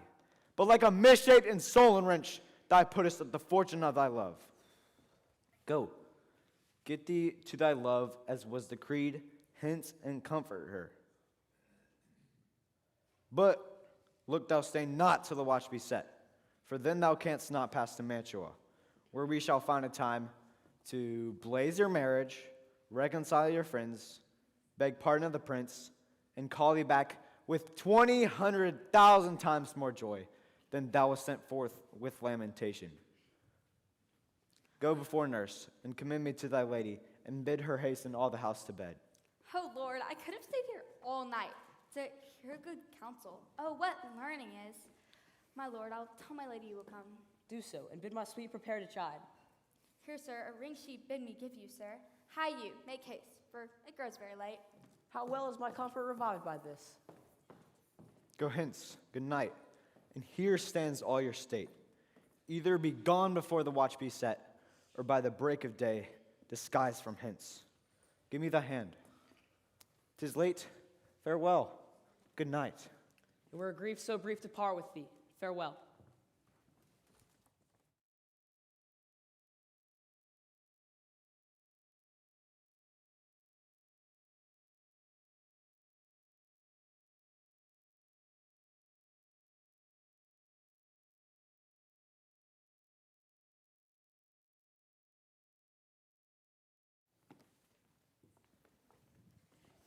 Things have fallen out, sir, so unluckily that we have not had enough time to move our daughter. Look you, she loved her kinsman Tybalt dearly. And so did I. Well, we're all born to die. 'Tis late. She'll not come down tonight.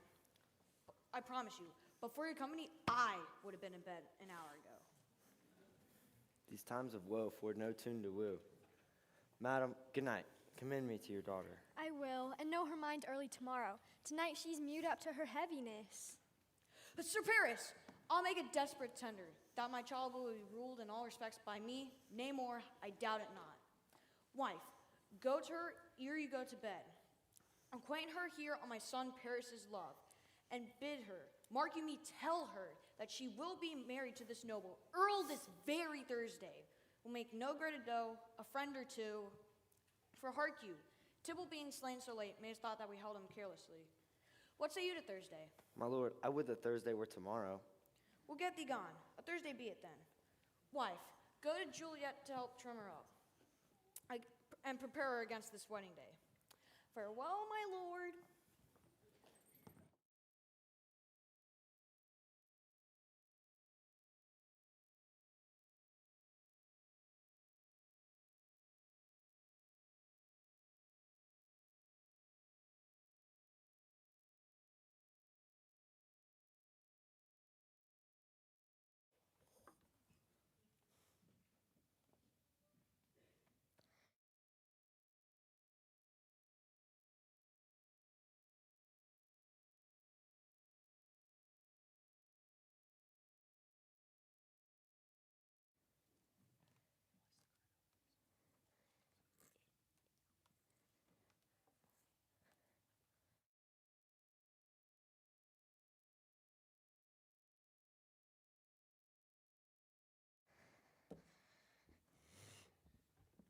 Wilt thou be gone? It is not yet near day. It was the nightingale, and not the lark, that pierced the fearful hollow of thine ear. It was the lark, the herald morn, no nightingale. Look, love, what envious streaks do lace the severing clouds of yonder east. I must be gone and live, or stay and die. It's not daylight, I know it. It is some meteor that the sun exhales to be to thee this night a torchbearer to light thee on thy way to Mantua. Let me be taken, let me be put to death. I am content, and so thou wilt have it so. I have more care to stay than will to go. Come, death, and welcome. Fair Juliet wills to so. How is it, my soul? Let's talk. It is not day. It is, high hints be gone away. It was the lark that pierced the fearful hollow of thine ear. More light and light it grows. More light and light and dark our woes. Madam, Nurse? your lady mother is coming to your chamber. Be wary, look about. Thin window, let day in and let life out. Farewell, farewell. One kiss and I'll descend.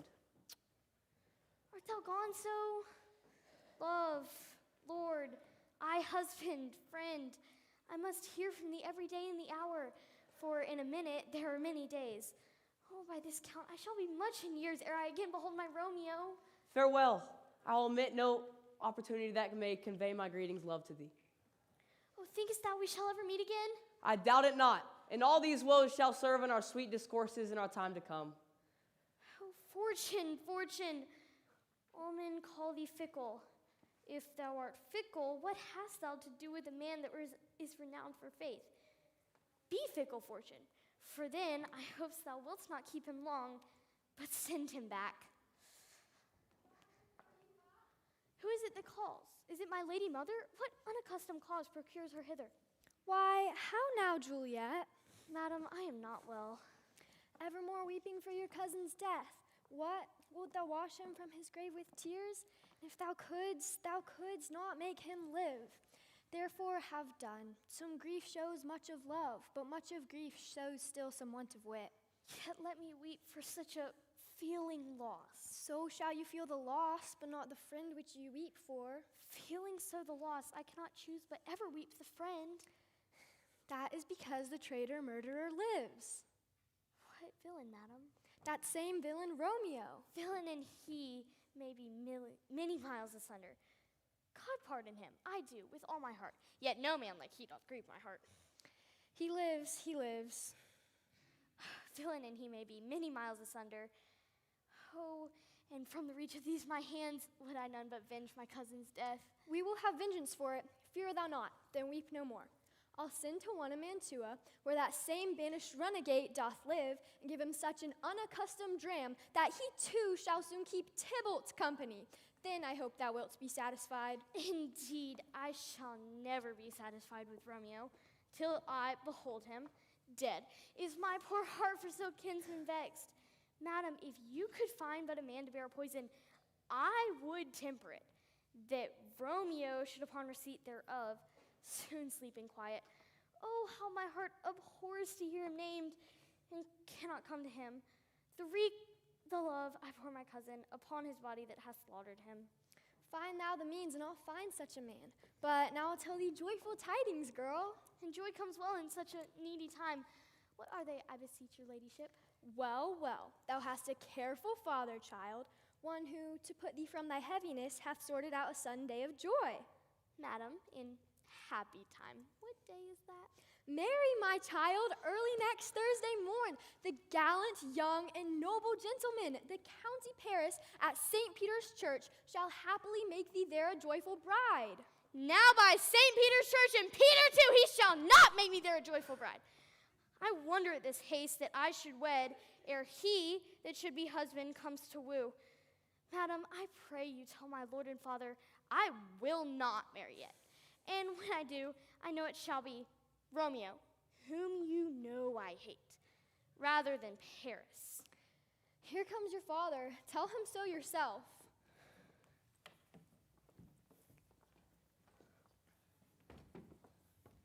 How now? A conduit girl? What, still in tears? How now, wife? Have you delivered to her our decree? Aye, sir, but she will none. I would the fool were married to her grave. Soft. Take me with you. Take me with you, wife. How is she a nun when we have brought such a gentleman to be a bridegroom? Not proud you have, but thankful that you have.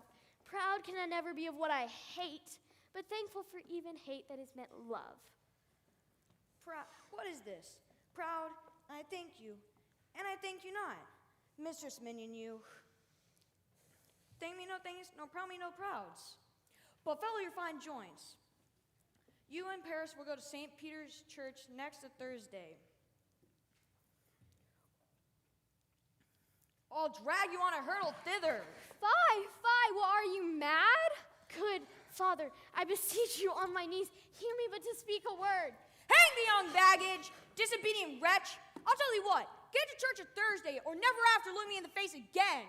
Wife, we thought it scarce as blessed that God has lent us but this one child. But now that I see that this one is one too much, and then we have a curse in having her.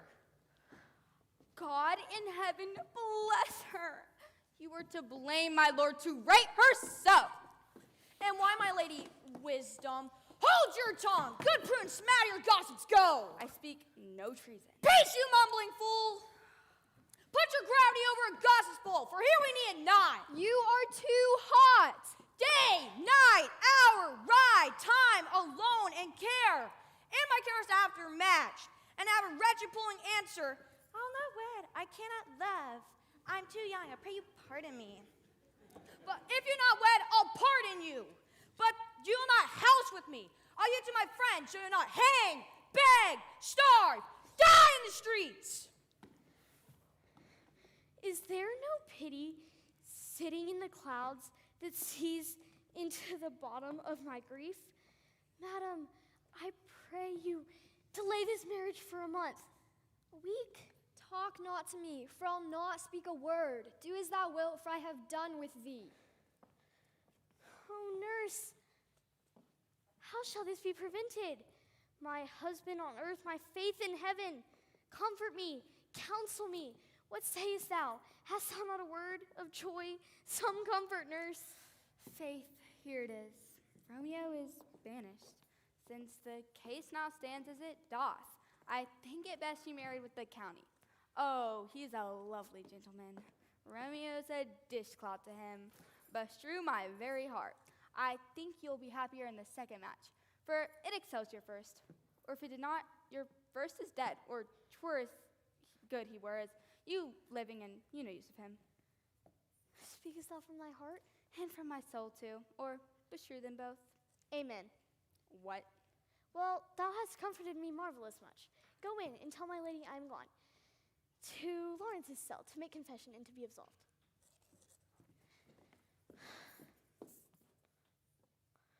O most wicked fiend! Is it more sin to wish me thus forsworn, or to dispraise my Lord with that same tongue which she hath praised him with so many thousand times? Go, counselor, thou in my bosom henceforth shall be twain. How to the friar to know his remedy? If all else fail, myself have power to die.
Sir, the time is very short. My father Capulet will have it so, and I am nothing slow to slack his haste. You say you do not know the lady's mind. Uneven as the course, I like it not. Immoderately she weeps for Tybalt's death, and therefore I have little talked of love. Now, her father counts it dangerous she gives her sorrow such sway, and in his wisdom he hastes our marriage. Now do you know the reason for this haste? I would I knew not why it should be slowed. Look, sir, here comes the lady toward my cell. Happily met, my lady and my wife. That may be, sir, when I may be a wife. That may be, must be love, on Thursday next. What must be shall be. That certain text. Come you to make confession to this holy father? To answer that, I should confess to you. Do not deny to him that you love me. I will confess to you that I love him. So will ye, I'm sure that you love me. If I do so, it will be of more price being spoke behind your back than to your face. Poor soul, thy face is much abused with tears. The tears have got small victory by that. It was bad enough before their spite. Thou countest it more than tears with that report. What I spake it to my face. Thy face is mine, and thou hast slandered it. It may be, for it is not mine own. Are you at leisure, Holy Father, now, or shall I come to you at evening mass? My leisure serves me, pensive daughter, now. My lord, we must entreat this time alone. God shield I should disturb devotion. Juliet, Thursday early I will arouse you. Till then, adieu, and keep this holy kiss. Oh, shut the door, and when thou hast done so, come weep with me, past hope, past cure, past help. Oh, Juliet, I already know thy grief. It strains me past the compass of my wits. I know thou must, and nothing may prolong it, than on Thursday next to be married to this county. Tell me not, friar, that thou hearest of this, unless thou tell me how I may prevent it. If in thy wisdom thou canst give no help, do thou but call my resolution wise, and with a knife I'll help it presently. God joined my heart and Romeo's. Thou our hands, and ere this hand by Romeo's sealed shall be the label to another deed. Or my true heart with treacherous revolt shall turn to another. Be not so long to speak. I long to die if what thou speakest speak not of remedy. Hold thou desperate hand.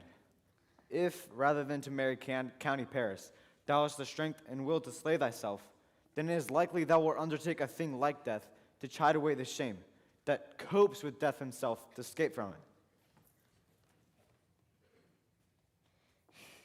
Oh, bid me leap rather than marry Paris from off the battlements of yonder tower, or bid me lurk where serpents are, chain me with roaring bears, or hide me nightly in a charnel house, or covered with dead men's rattling bones, with reeky shanks and yellow chapless skulls, or bid me go into a new made grave, hide me with the dead man in his shroud, things that, to hear them said, have made me tremble, and yet I will do it without fear or doubt, to live an unstained wife to my sweet love. Hold then, go home, be merry, give consent to marry Paris. Wednesday is tomorrow. Tomorrow night, look that thou lie alone, being in bed, and this the still liquor drink thou off, when presently through all thy veins shall run a cold and drowsy humor. No pulse will keep his negative progress, but surcease. No warmth, no breath will testify thou livest. Thy eyes, windows fall, like death when he shuts up the day of life. And in this borrowed likeness of shrunk death, thou shalt continue 42 hours, and then awake as from a pleasant sleep. Now, when the bridegroom in the morning comes to rouse thee from thy bed, there thou art dead. Then, as the manner of our country is, in thy best robes uncovered on thy bier, thou shalt be borne to the same ancient vault where all the kindred of the Capulets lie. Meantime, by Romeo shall my letters know our drift, and he and I will watch thy waking. If no inconstant toy or womanish fear abate thy valor in the acting it. Oh, give me, tell me not of fear. Love, give me strength, and strength shall help afford. Farewell, dear father.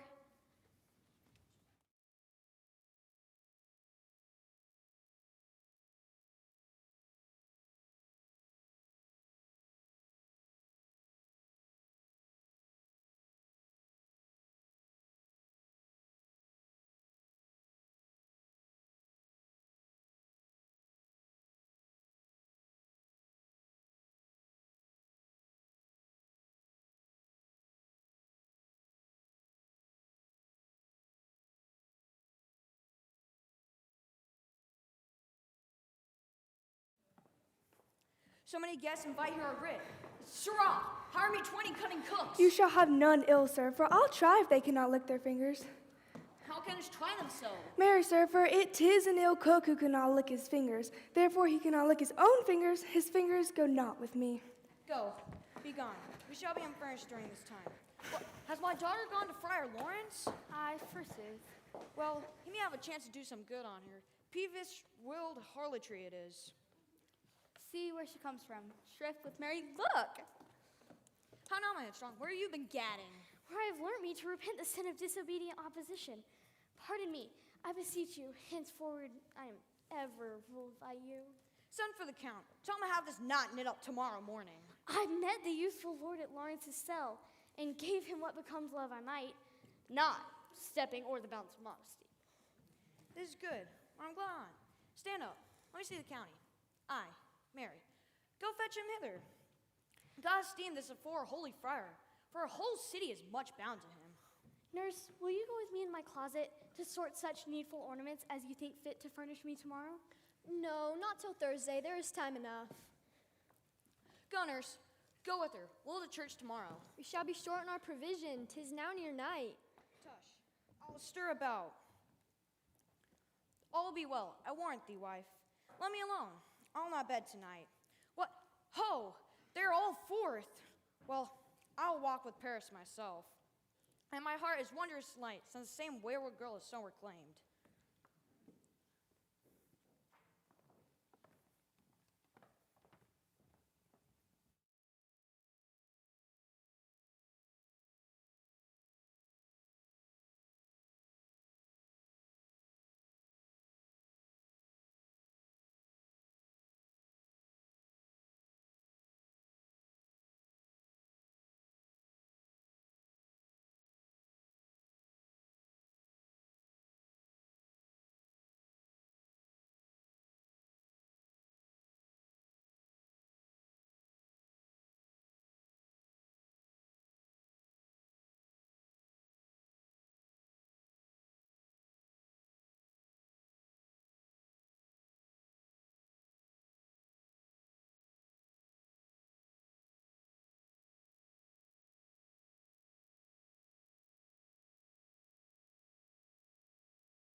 Those attires are best. But, gentle nurse, I pray you leave me to myself tonight, for I have need of many orisons to make the heavens smile upon my state. Well, which thou knowest, is cross and full of sin. Are you busy? Need you my help? No, madam, so please you, let me be left alone now, and let the nurse this night sit up with you, for I'm sure you have your hands so full in this also sudden business. Good night. Get thee to bed and rest, for thou hast need. Farewell. God knows when we shall meet again. I have a faint, cold fear thrills through my veins that almost freezes up the heat of life. I'll call them back to comfort me. Nurse, what should she do here? My dismal scene I needs must act alone. Oh, come, vial. What if this mixture do not work at all? Shall I be married then tomorrow morning? No, no, this shall forbid it. Lie thou there. What if it be a poison which the friar hath subtly ministered to have me dead, lest in this marriage he should be dishonored, because he married me before to Romeo? I fear it is. And yet methinks it should not, for he hath still been tried a holy man. How if, when I am laid in the tomb, I wake before the time that Romeo come to redeem me? There's a fearful point. Shall I not then be stifled in the vault, to whose foul mouth no wholesome air breathes in, and die there strangled ere my Romeo comes? Or, if I live, is it not very like the horrible conceit of death and night, together with the terror of this place, as in a vault, an ancient receptacle, where for this many hundred years the bones of all my buried ancestors were packed? Oh, if I wake, shall I not be distraught, environed with all these hideous fears, and madly play with my forefather's joints, and pluck the mangled Tybalt from his shroud?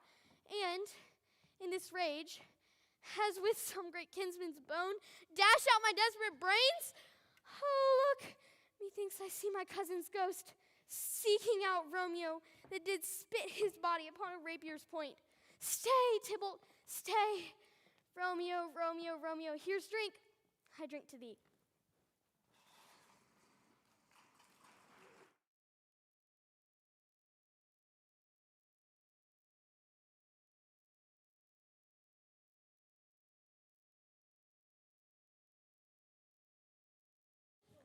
Hold, take these keys and fetch more spices, nurse. They call for dates and quinces in the pastry. Come, stir, stir, stir. The second cook hath crowded. The curfew bell is rung. Tis, it's 3 o'clock. Look for the baked meats, good Angelica. Spare not the cost. Get you to bed. Faith, you'll be sick tomorrow for this night's watching. No, not a whit. I've stayed up way longer for a lesser cause. And near been sick. Aye, you have been a mouse hunt in your time, but I will watch you from such watching now. A jealous hood, a jealous hood. How now, fellow? What's there? Sir, I know not what. Make haste, make haste. Sirrah, fetch drier logs. Call Peter. He will show thee where they are. I have a head, sir, that will find out logs, and never trouble Peter for the matter. Mass, and well said. Good faith, 'tis day. The county parish will be here with music straight. I hear him, nurse. I hear him close. Nurse, wife, what? Nurse, I say! Go waken Juliet and trim her up. I will go chat with Paris. Make haste, I say!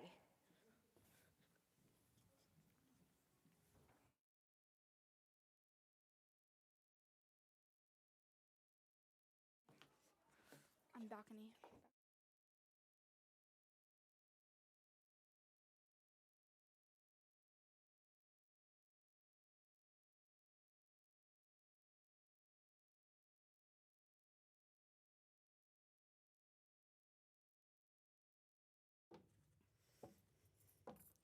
Mistress, what? Mistress, Juliet, fast I warrant her she. Why, lamb, why, lady, fie, you slug a bed. Why, love I say, madam, sweetheart, why, bride? What? Not a word? The county parish has set up his rest that you shall rest but little. God forgive me. Marian, amen. How sound is she asleep? I must need wake you. Madam, madam, madam. What, dressed in your clothes and town again? I must need wake you. Lady, lady, lady, alas, alas, help, help. My lady's dead. Whoever day that I was born, some awkward day, ho, my lord, my lady. What noise is here? Oh, lamentable day. What is the matter? Look, look, oh, heavy day. Oh me, my child, my only life. Revive, look up, or I will die with thee. Help, help, call help. For shame, bring Juliet forth. Her lord is come. Oh, lamentable day. Oh, woeful time. Oh, woe, oh, woe, oh, woeful, woeful day. Most lamentable, most woeful day that I ever did yet behold. Alack the day, she's dead, she's dead, she's dead. Let me see her. Out, alas, she's cold. Her joints are stiff. Her blood is settled. Life in these lips has been long separated. Death lies upon her like an untimely frost, upon the sweetest flower of all the field. Come, is the bride ready to go to church? Ready to go, but never to return. Oh, Paris, the night before thy wedding, death hath lain with thy bride. Death is my son-in-law, death is my heir. Have I thought so long to see this morning's face? And doth it give me such a sight as this? Accursed, unhappy, wretched, hateful day. But one poor and loving child. But one thing to rejoice and solace in, and cruel death hath catched it from my sight. Oh, woe, oh, woe, oh, woe, oh, woe, oh, woeful times. Most woe, oh, woe, woeful day that I ever did yet behold. Beguiled, divorced, wronged, spited, slain, by thee cruel quite overthrown. O love, O life, not love, but life and death. Despised, distressed, hated, martyred, killed. Why camest now to murder? Murder our solemnity. Alack, my child is dead, and with my child my joys are buried. Confusion's cure lies not in these confusions. Heaven and yourself had a part in this fair maid. Now heaven hath all, and all the better it is for the maid. Your part in her you could not keep from death. Now heaven has its part in eternal life. Dry up your tears, and stick your rosemary on this fair corpse. And as the manner of our country is, bear her to church in her best robes. Though fond nature bids us all lament, nature's tears are yet reason's merriment. Let these things from these ordained festivals turn to their black funerals. Our music to melancholy bells, our cheers to a burial feast, and bridal flowers fit for a buried corpse. Sir, go you in. And madam, go with him. And Paris too. Everyone prepare to follow this fair corpse unto her tomb. Wait, don't move yet. Don't move yet. We don't move yet. Katie, we don't move yet. Katie, you was the cute.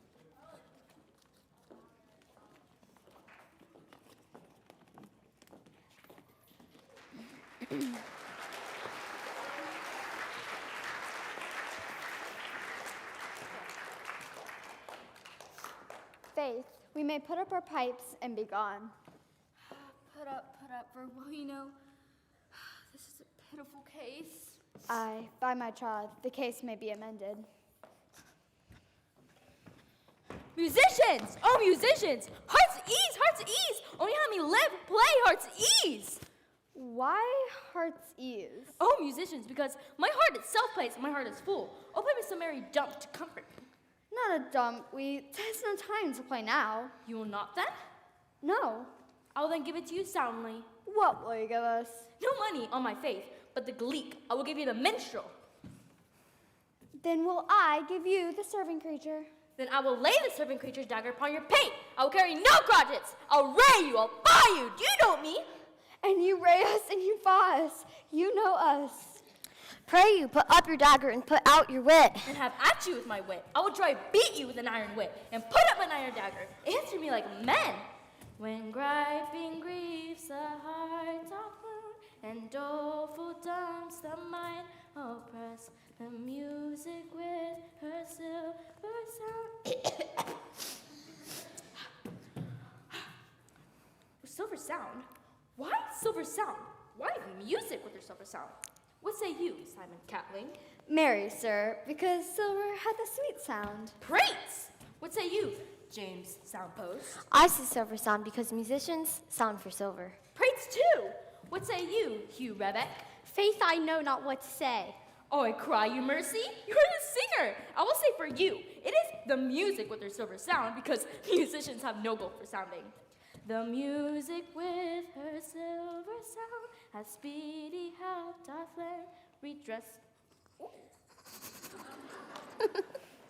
What a pestilent knave is this same? Hang 'em, Jack. Come, we'll tarry for the mourners and stay dinner.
Oh, a dream to my lady came and found me dead. Strange dream that gives a dead man to think. Ah, me. How sweet is love itself possessed when love and shadows are so rich in joy. News from Verona? How now, Benvolio? Is my lady well? How is my father? And how doth my lady? Then she is well, and nothing can be ill. Her body sleeps in Capel's monument. Her mortal part with angels lives. I saw her laid low in her kindred's vault, and presently took post to tell it to you. Oh, forgive me for bringing this ill news. Is it even so? Then I defy you, stars. Give me ink and paper, and I will post horses. I will hence tonight. I do beseech you, cousin. Your looks are pale and wild, and do import some misadventure. Tush, thou art deceived. Hast thou no letters from the friar? No, cousin. No matter. Get thee gone. And how are those horses? I will be with thee straight. Well, Juliet, I'll allow with you with tonight. Let's see for means thou mischief thou art swift to enter to the thoughts of a desperate man. I do remember an apothecary, and hereabout she dwells, in tattered weeds and overwhelming brows, culling of simples. Meager were her looks, and in her shop a tortoise hung, and an alligator stuffed with other animals. Nodding to this penury, I said to myself, if a man did need poison now, whose sale in Mantua this was, I think this might be the place. On a beggar's holiday, the shop is closed. What ho, apothecary! Who calls so loud? Come, hither, come on. I see that thou art poor. Hold, here's 40 ducats. Give me a dram of poison, such soon speeding gear, it will disperse itself through the veins of the life we were taken may fall dead, as hasty cannons fired from the fatal cannon's womb. Such mortal drugs I have, but Mantua's law is death to whoever utters it. Art thou so bare in wretchedness and fearest to die? Famine is in thy cheeks, thee no oppression starving in thine eye. The world is not thy friend, and the world makes no law to make thee rich, but break it and take this. Such mortal drugs oh my gosh, my poverty, but not my will consents. I pay thy poverty and not thy will. Here, put this in any liquid thing and drink of it. And if you have the strength of 20 men, it'll dispatch you straight. There's thy gold. Worse poison to men's souls, doing more kills in this loathsome world than anything else. I sell thee poison, thou hast sold me none. Live, buy food, and farewell.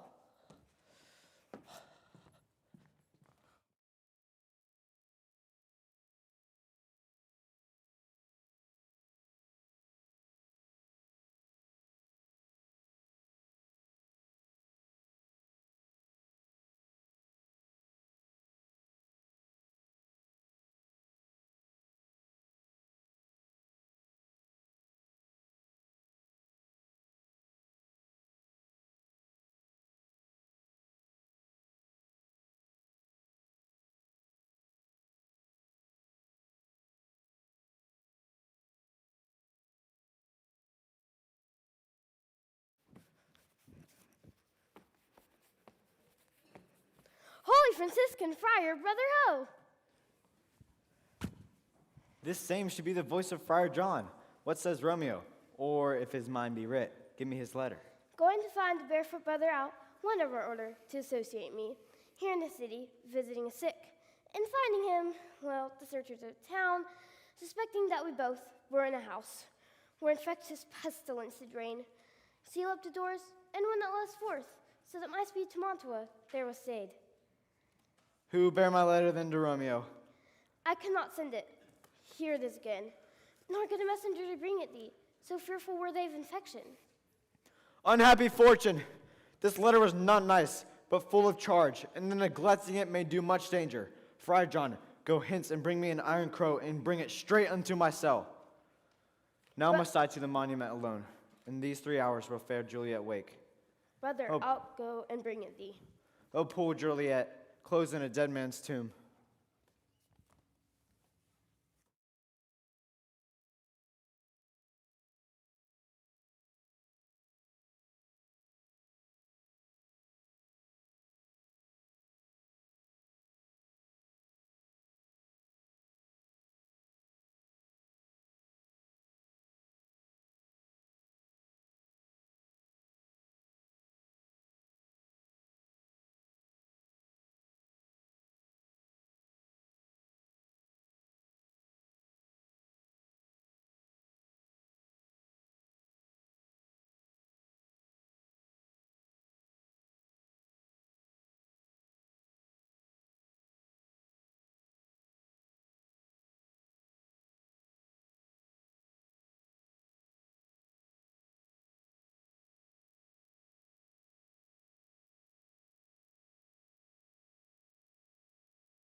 Give me those flowers.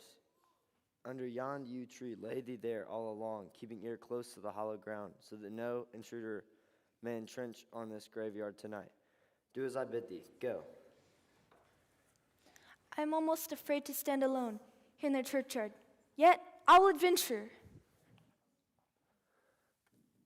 Sweet flower, with flowers by thy bridal bed I strew.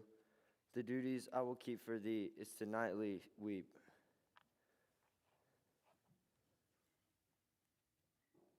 The boy gives warning. Something doth approach. What cursed foot wanders on the graveyard tonight? Give me that mattock and wrenching iron. Hold, take this letter. Early in the morning, see thou deliver it to my lord and my father. Give me the light upon thy life, I charge thee. Whether thou hearest or seest, stand aloof. And why I descend into this bed of death is partly to behold a ring that I must use in dear employment.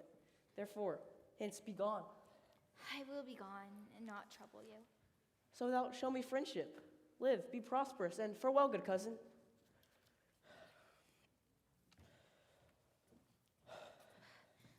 For all the same, I'll hide me hereabout. His looks I fear, and his intents I doubt. Thou despicable maw, thou womb of flesh, George with the dorsal morsel of the earth, thus I when forced my rotten jaws to open. This is that banished haughty Montague that murdered my love's cousin, and in her grief they say the fair creature died. I will apprehend him. Stop thine hallowed toil, vile Montague. Can justice be pursued further than death? Come with me, for thou must die.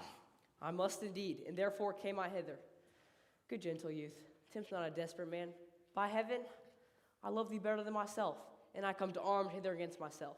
Now fly hence, and hereafter say, Madam's mercy bid thee run away. I do defy that conjuration, and apprehend thee for a felon here. Wilt thou provoke me? Then have at thee, boy. Oh Lord, they fight! Oh, go, come on!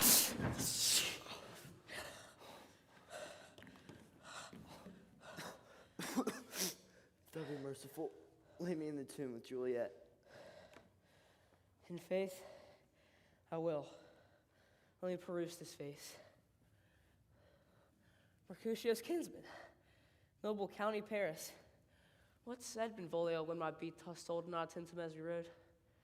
I think he told me Paris should have married Julia, said he not so?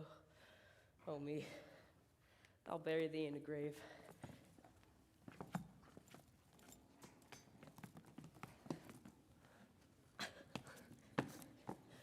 A grave? Oh no, a lantern, slaughtered youth. For here lies Juliet, and her beauty makes this feasting presence full of light.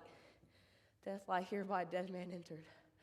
How oft are men at this point have they been married, in which their keepers call this a lightning? Oh, how may I call this a lightning?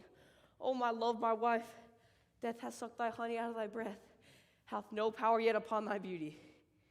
Beauty's a sign is crimson in thy lips and in thy cheeks, and death's pale flag is not advanced there. Oh, Tybalt,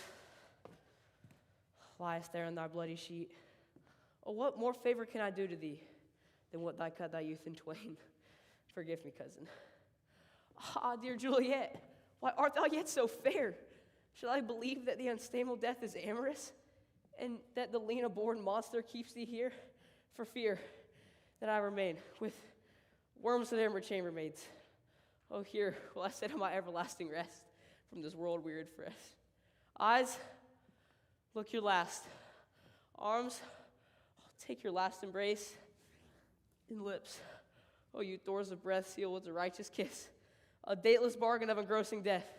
Come bitter conduct, come unsavory guide. Now at once the dashing sea shock wearied bark run on. Here is to my love. Thy drugs are quick, thus with the kiss, I die. Oh.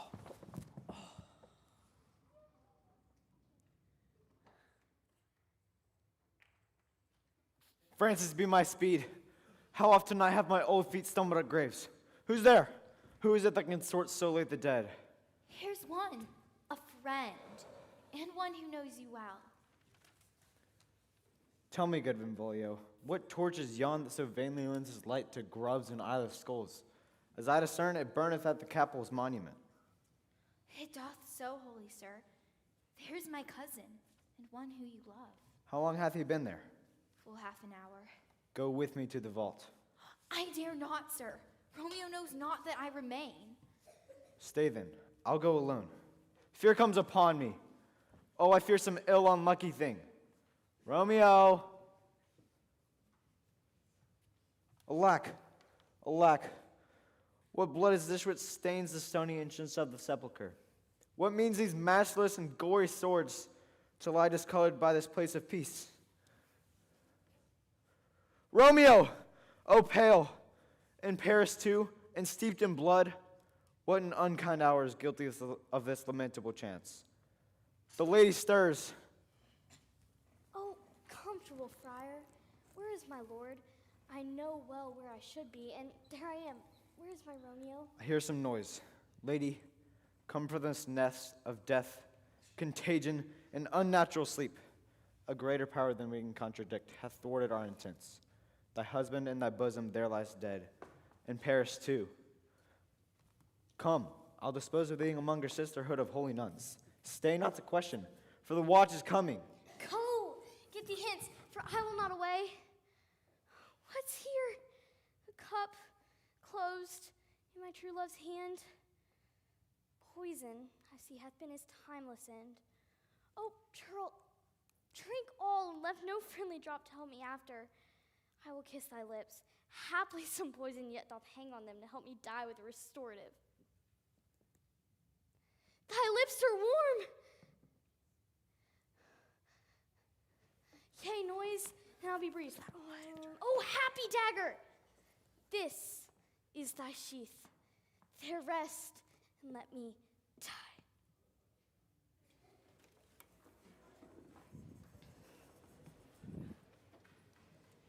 This is the place, there where the torch doth burn. Search about the churchyard. Go, some of you, whoever you find attached. Pitiful sight, here lies the county slain, and Juliet warm and newly killed, who hath lain this 2 days buried. Go tell the prince, run to the Capulets, raise up the Montague, some others search. We see the ground whereon these woes do lie, but the true ground of all these piteous woes we cannot without circumstance descry. Here's Romeo's cousin. I found her in the churchyard. Hold her in safety till the prince comes hither.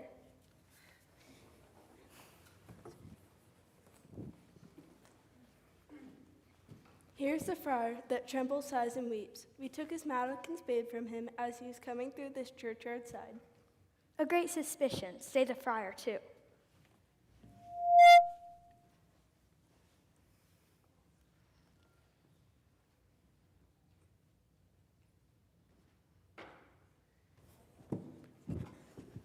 What misadventure is so early up that calls a person from our morning's rest? What makes them shriek so abroad?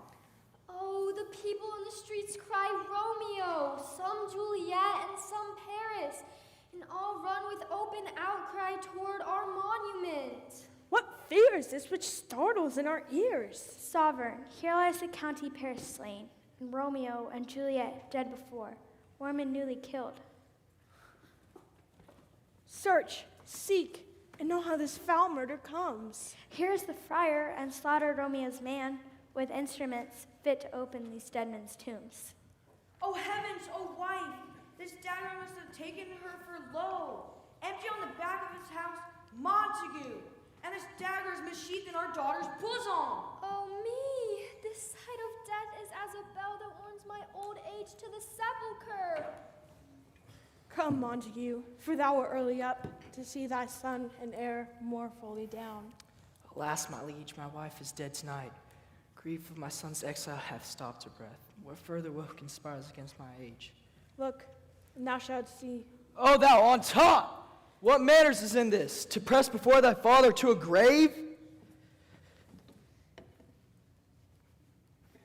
Seal up the mouth of outrage for a while, till we can clear these ambiguities. Bring forth the parties of suspicion. I'm the greatest, able to do the least, and here I stand. both to impeach and purge myself condemned and myself excused. Then say it once without us knowing this. I will be brief, for my short date of breath is not so long as is the tedious tale. Romeo, their dead, was husband to that Juliet, and she, their dead, was Romeo's faithful wife.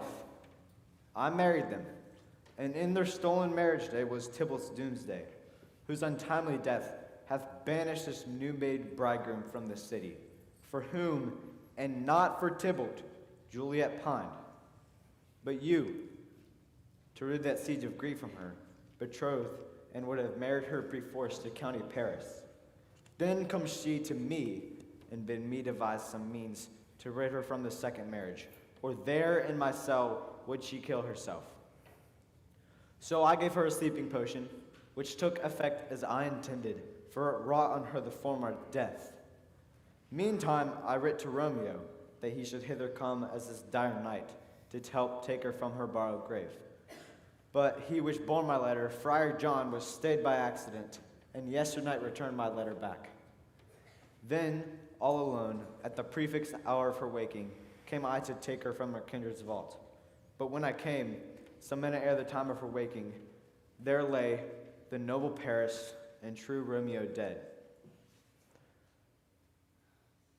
Then a noise did scare me from the tomb, and I begged her to go with me, but she, too desperate, would not come.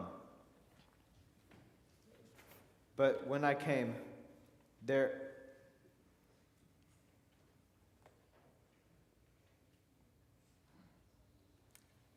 We still have known thee for a holy man. Where's Benvolio? What can he say to this? I brought my cousin news of Juliet's death.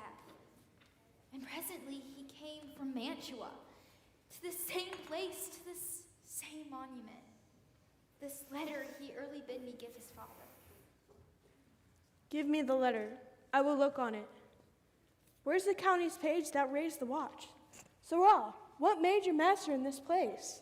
He came with flowers to strew this lady's grave, and bid me to stand aloof. And so I did. Anon comes someone with light to ope the tomb, and by my master drew on him, and so I ran away to call the watch. This letter doth make good the friar's words, their course of love, the tidings of her death, and here he writes he did buy poison of a poor apothecary, and therewithal came to this vault to die, and lie with Juliet. Where be these enemies? Capulet, Montague, see what a scourge is laid upon your hatred, that heaven finds means to kill your joys with love. And I, for winking at your discords, too have lost a brace of kinsmen. All are punished. O brother Montague, give me thy hand, for as my daughter's jointer, I can no longer demand. But I can give thee more, for I'll raise her statue in pure gold, that while as Verona by that name is known, shall at no rate be said of that and true and faithful Juliet. Rich shall Romeo by his lady's lie, poor sacrifices are made. A glooming peace this morning with it brings. The sum for sorrow will not show its head. Go hence, to have more talk of these sad things. Some will be pardoned, and some punished. For never was a story of more woe than this of Juliet and her Romeo.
I know that you all have enjoyed tonight's festivities and this amazing performance. Let's give our crew and our cast one more round of applause.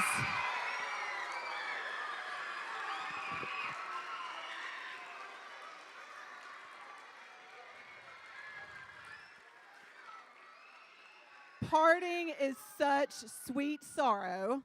But before we do, I would like to give many thanks to many people. First, our audio supervisor, Ned Coleman, and Smarter Systems.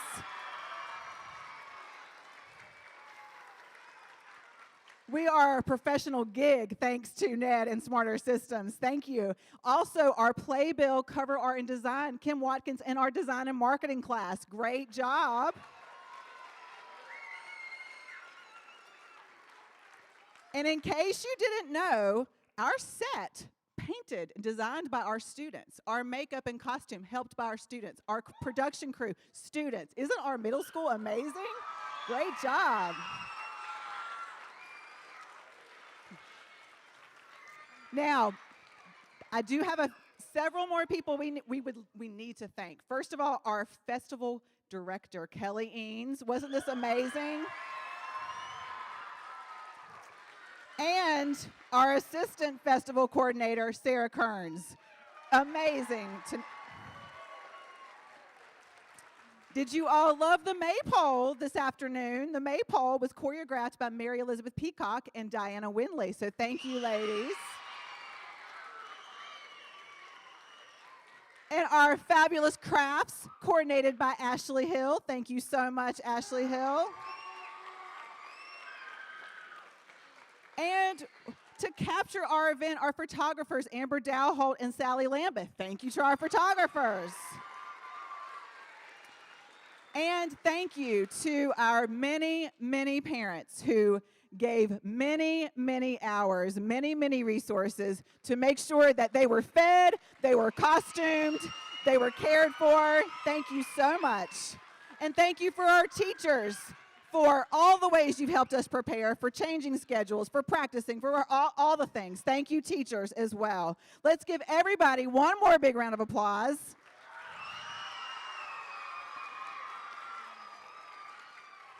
I have 4 people that I want. One needs to come from the back. She's probably back there somewhere, Miss Amy Lindsay. And the other 3 need to come up here, Mr. Stamey, Mr. Lindsay, and Miss Amadio.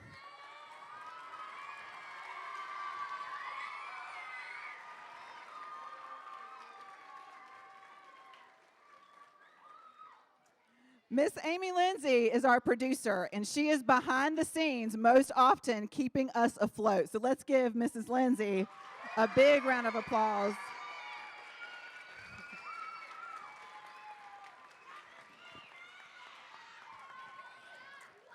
And Miss Amadio, is she not amazing? Look at these.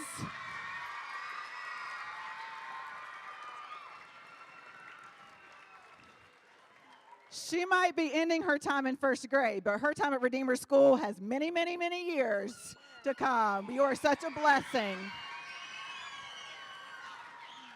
I think we should have given her a cot for the many months leading up to this play. Thank you. All right, now, Mr. Stamey joined us as our assistant director this year for the first time.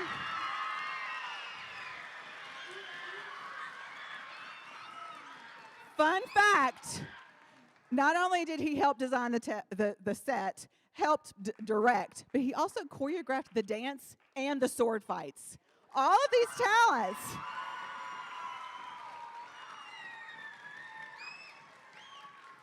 And last but not least, Mr. Preston Lindsay.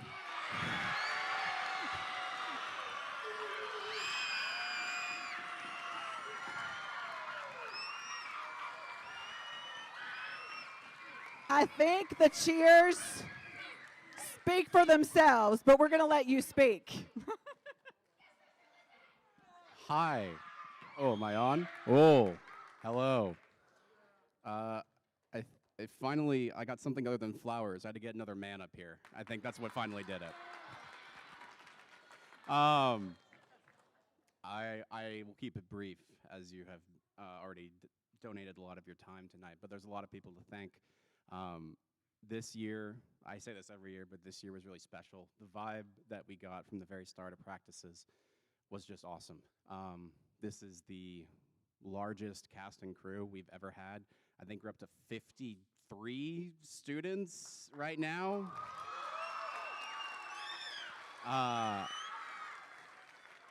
And being able to work with these kids, to quote Juliet, is an honor that I dream not of.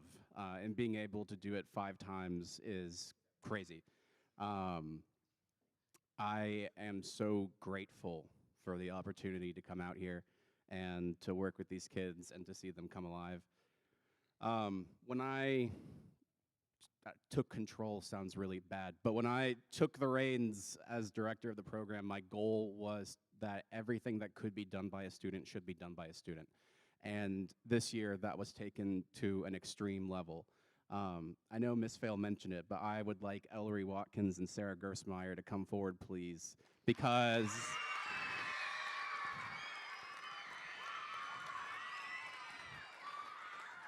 they're going to hate me for this, but every single one of these backdrops was designed and painted by these 2 girls.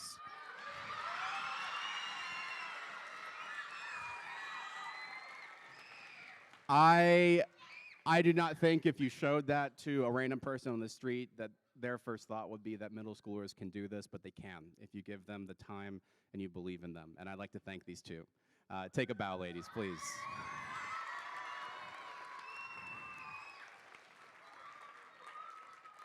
I would also like Ann Warner to come forward. For those of you that don't know, Anne has been Miss Amadio's right-hand woman for 3 years running. The very idea of having a costume assistant for Miss Amadio is here because of Anne. And she has done an incredible job, and we are going to miss her so much. Thank you, Anne.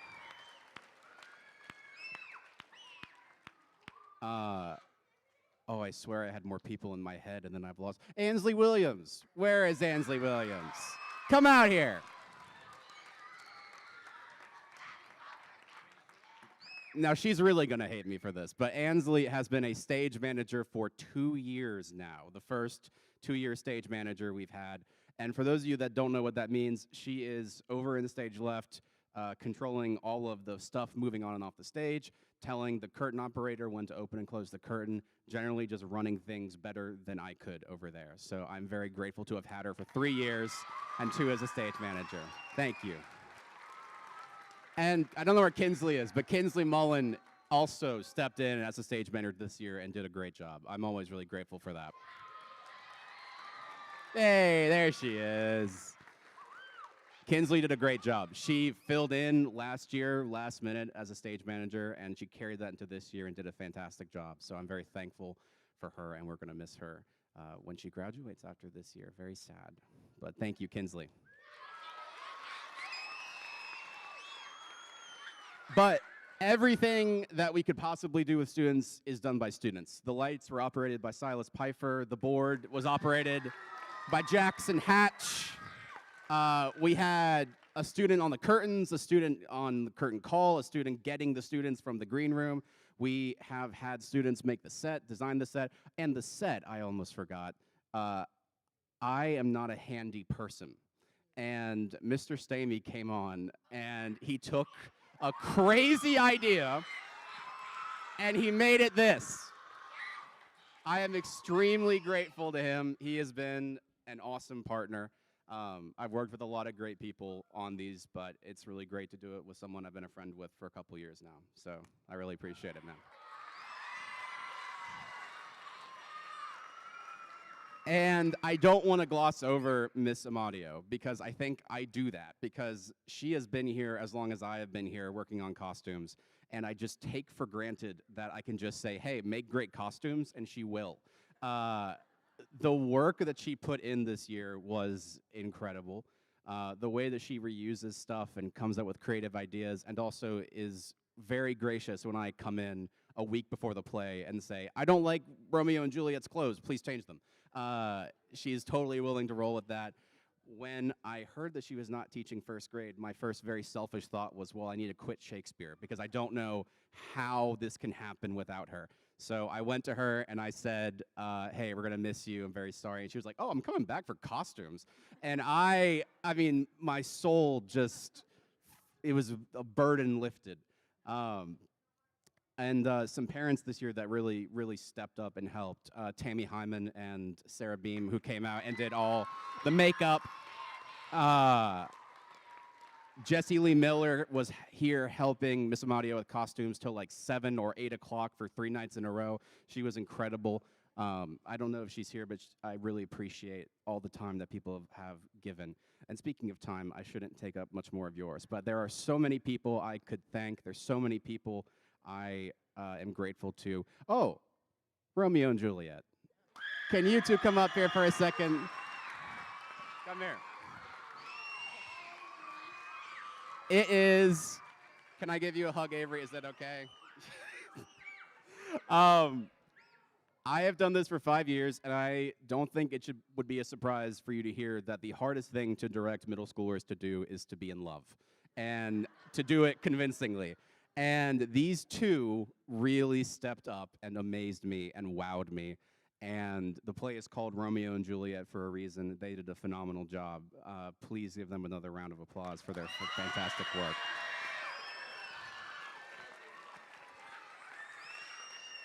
And lastly, I would like all of the 8th graders to come up for a moment. All the 8th graders, cast, crew, wherever you are, please come up. This is the highest rate of participation we've ever had for a single class. And a lot of these kids have done it for 2 or 3 years, and a lot of them are doing it for the first time. And regardless of whether it's their first time or their third time, I am so grateful to have them, and we are definitely going to miss them. Please, guys, take a bow. You deserve it. Thank you all.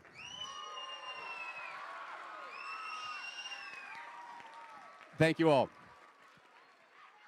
All right. Mr. Lindsay, you are amazing. I can speak as a head of school and a mom of a child who loves Shakespeare and discovered many gifts and talents that all of these kids have. I was in the bathroom tonight, and one of our middle schoolers said, I am having the best time. And it's not even just about the acting. That is what they're doing. They're just living out life at Redeemer School. So praise the Lord for this opportunity. Thank you, everybody.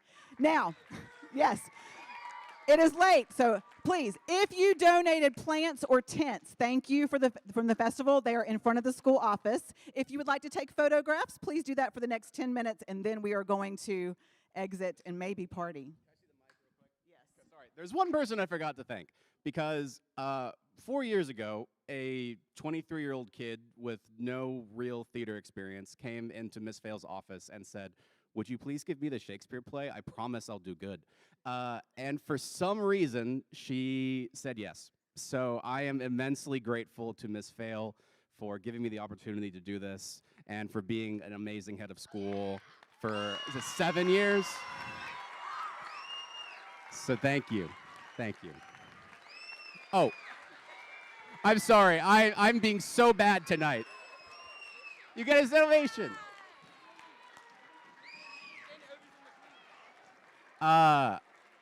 I know that Ms. Fail said pictures, but there is one last Shakespeare tradition that we do as a group. If you would excuse your children for about 90 seconds, we're going to go to the Shakespeare hallway and scream really loud like middle schoolers like to do, and then we'll be back out for pictures. So thank you very much. Thank you. Have a wonderful evening.